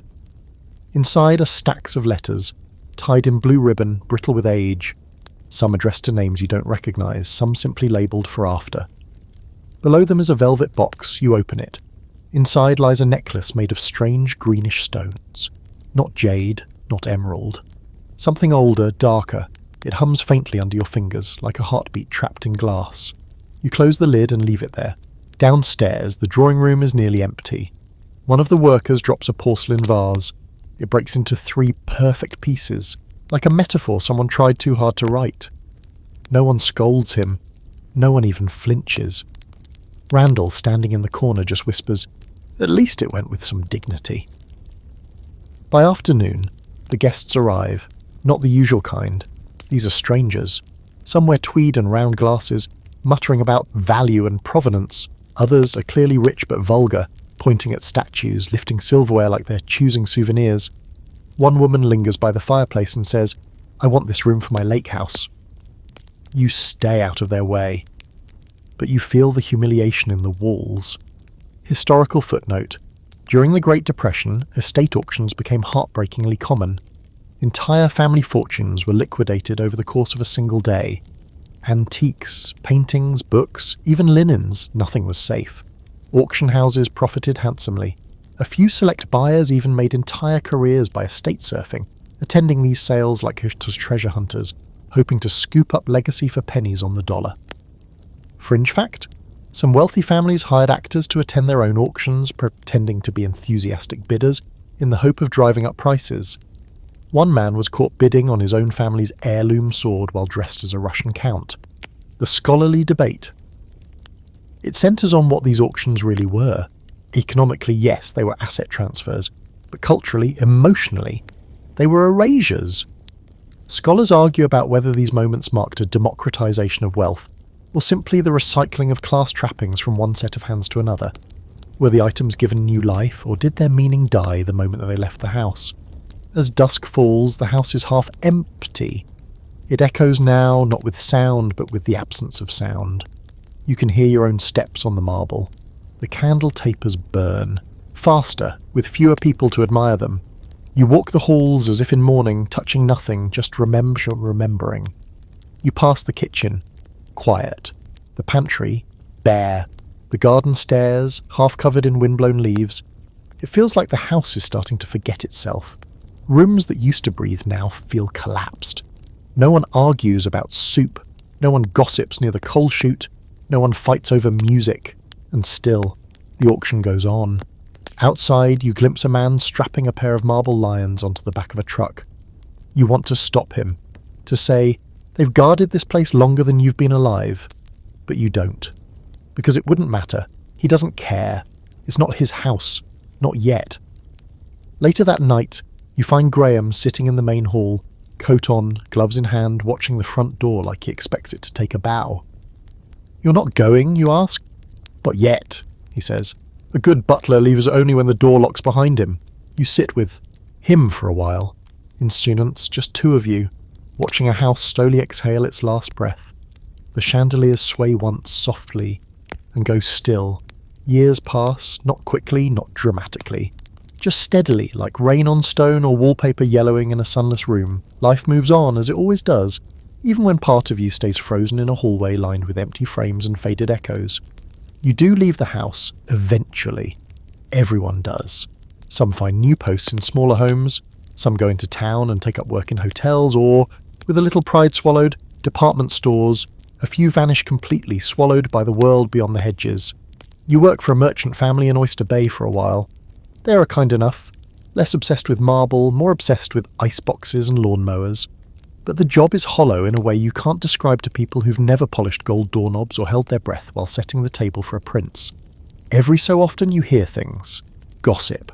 Mostly. The master passed away quietly in a rented house upstate, survived by no one who kept the family name. The mistress remarried to a banker who never visited Long Island and had strong opinions about downsizing. The estate was sold, but not all at once. First the contents, then the wings, then the land, piece by piece, like a necklace being unstrung. You don't go back for a long time. And then, one spring, almost 2 decades after the last fire was lit in the parlour, you do. You tell yourself it's just curiosity, just passing through. A whim. You pack a small lunch, ride the early trolley, and walk the last mile through what used to be the East Gate. It's still there, though the stone pillars have lost their sharpness and the iron is rusting in beautiful tragic curls. The house, if you can still call it that, is a ruin. Not collapsed, not destroyed, just emptied, hollowed. The bones are still there, but the skin is gone. Ivy has begun to stitch itself into the mortar. Birds live where opera singers once sang. The fountain out front, once so carefully kept, is dry now, filled with brittle leaves and one stubborn crow that eyes you with suspicion. You walk the path with the silence of a thief, past the courtyard where carriages once waited, past the hedge maze, now a tangle of stubborn roots and rabbit holes, up to the front doors which are bolted but not locked. One gives way with a firm push, and you're in. The air inside smells like dust, plaster and memory. You don't wander, you glide the way you used to, out of habit, out of respect, past the grand staircase, into the dining room where ghost chairs sit in formation only you can see. The wallpaper is peeling in long strips like ancient bandages. The chandelier still hangs, but most of the crystals are gone. Sold, probably, or stolen. You head toward the music room. It's colder there, even now. The windows have been broken in 2 places, and the wind has dragged in a handful of dead leaves. The piano's gone. Of course it is, but the gouges it left in the wood floor remain. Those soft, curved scars that say something stood here. You find yourself kneeling to trace one with your fingertip. It's like touching a memory that no longer has a name. Then a creak behind you. You stand quickly, heart fluttering. But it's not a ghost. Not really. It's someone in a long cardigan and hiking boots. A woman, maybe 40. She carries a clipboard and a canvas bag. She startles when she sees you. "Oh, sorry, I didn't know anyone else was here." You nod. "Just passing through." She smiles, cautious but warm. "You knew the place?" "I did." "Family." You pause. "Not quite." She tilts her head. "We're cataloguing it. The Historical Society. They want to preserve what they can before the rest goes. The new owners want to build condos on the ridge." You feel that word like a bruise. Condos. What are you preserving? She shrugs. Stories. Names. Some architectural details. There's a glove room upstairs we're hoping to restore. Bizarre but fascinating. And there's supposedly a locked vault somewhere in the cellar. The plans mention it, but no one's found the key. You say nothing, she continues. "I always think about the people who lived here. Not just the owners. The ones who worked it, built it, made it function." You look at her. There's no pity in her voice, no condescension, just curiosity. You say, "They were the ones who knew the house best." She nods. "Exactly." And for some reason, that moment warms something in your chest that's been cold for years. She thanks you for your time, writes down your name when you offer it, and doesn't press for more. Just a handshake and a gentle, "Let me know if you remember anything worth saving." And then she's off, her boots crunching across the rotting floorboards like time moving on. You linger in the main hall a little longer, just long, enough to close your eyes and hear it all, one last time. The clink of silverware, the rustle of gowns, Graham's voice calling for posture, Randall's deadpan sarcasm, the cook's furious whisking, Lillian's laugh, the scratch of the phonograph, the hush before the music, the thud of the chandelier being lit, and then softly the silence that followed it all. Historical truth. Many Gold Coast mansions fell into ruin after the crash and through the mid-20th century. Their upkeep was too expensive, their land too valuable. Some were demolished outright. Others were absorbed into universities, hospitals, or converted into museums. A few became inspiration for novels, The Great Gatsby among them. Fringe fact: one estate was purchased in the 1960s by a cult that believed the house had resonant energy. They stayed for a year, then vanished, leaving behind crates of typewritten prayers and a stuffed badger in a wedding dress. The debate that lingers: were these homes ever really meant to last? Were they expressions of immortality, or just very expensive stage sets for a class that knew the curtain would fall eventually? You reach the front doors again. This time you don't push them open. You turn instead and walk down the path. You don't look back, because you remember everything, and that's more than enough. You return one final time, not because you were invited, but because something in you needed to. It's fall now, 30 years since you first stepped through those gates. The trees have dropped most of their leaves, and what's left on the branches are those curled brown clingers that seem unsure whether to fall or wait for a stronger gust. The road here is narrower than you remember. The hedges, where they still exist, are wild and defiant, and the gatehouse, the place where all this began, is nothing but a stone outline behind vines. The mansion still stands in a way. Someone bought it again. Not a developer, as you feared, but a preservation group funded by a patchwork of old families, history lovers, and stubborn ghosts who refuse to see the whole place turned into a golf course. The work is slow, painstaking, but visible. There's scaffolding now, plastic tarps straining against the wind. The gravel drive has been cleared of weeds, and the windows have been scrubbed, at least on the lower floor. The front doors are painted a dull matte grey, a halfway colour waiting to be chosen again. The entire estate feels like a photograph developing in reverse, details slowly returning instead of fading. You walk past a few workers, young, laughing, not careful enough with their tools. One of them stops you, sees your coat, your expression, the years etched into your face like the grain of old oak. "Hey, are you here with the preservation team?" "No," you say gently. "I was here before." He doesn't know what that means. That's fine. You don't offer more. Inside, the walls have been stripped bare. The decorative panels that once glowed gold now hang skeletal, their framework exposed.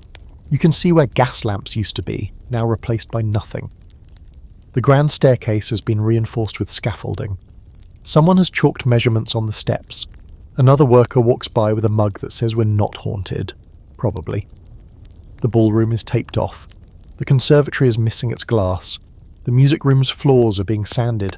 But the vault door, the one behind the wine cellar, hidden and heavy, is still there. They still haven't found the key. You could say something. You have the key, tucked in your coat pocket, wrapped in an old linen napkin. You've carried it for years now, never used it. Just held onto it, because someone had to. Because some doors shouldn't be opened by accident.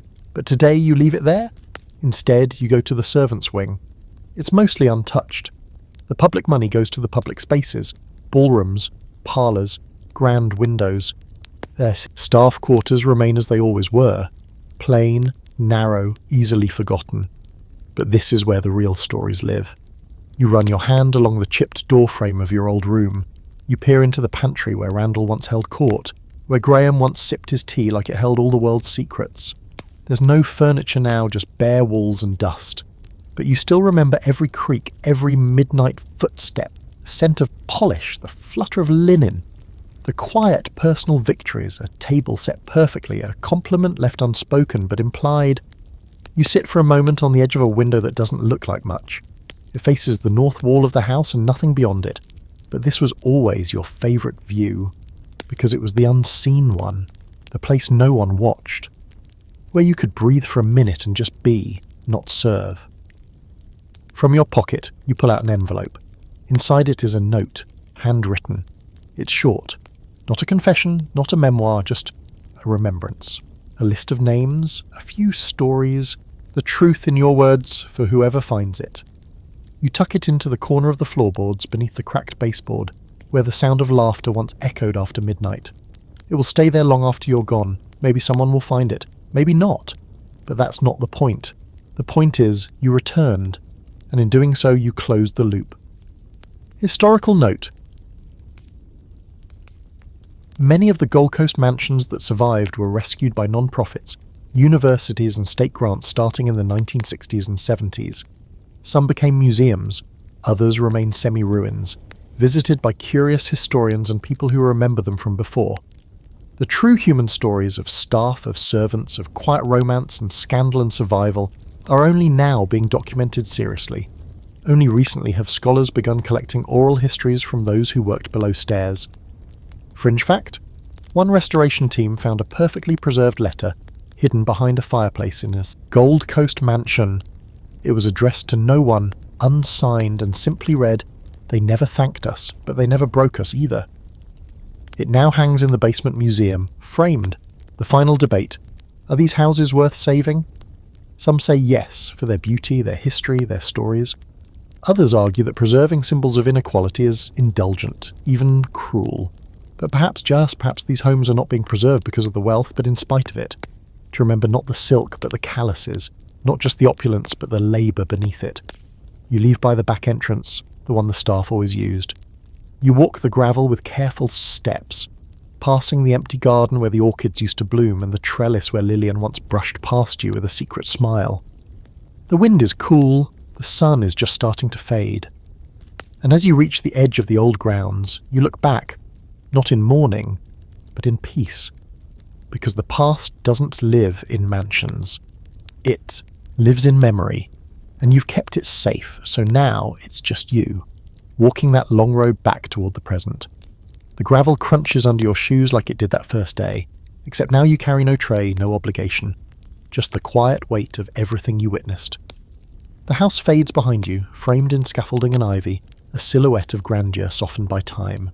The wind brushes against your collar, and for a moment, you could almost believe it's someone whispering goodbye.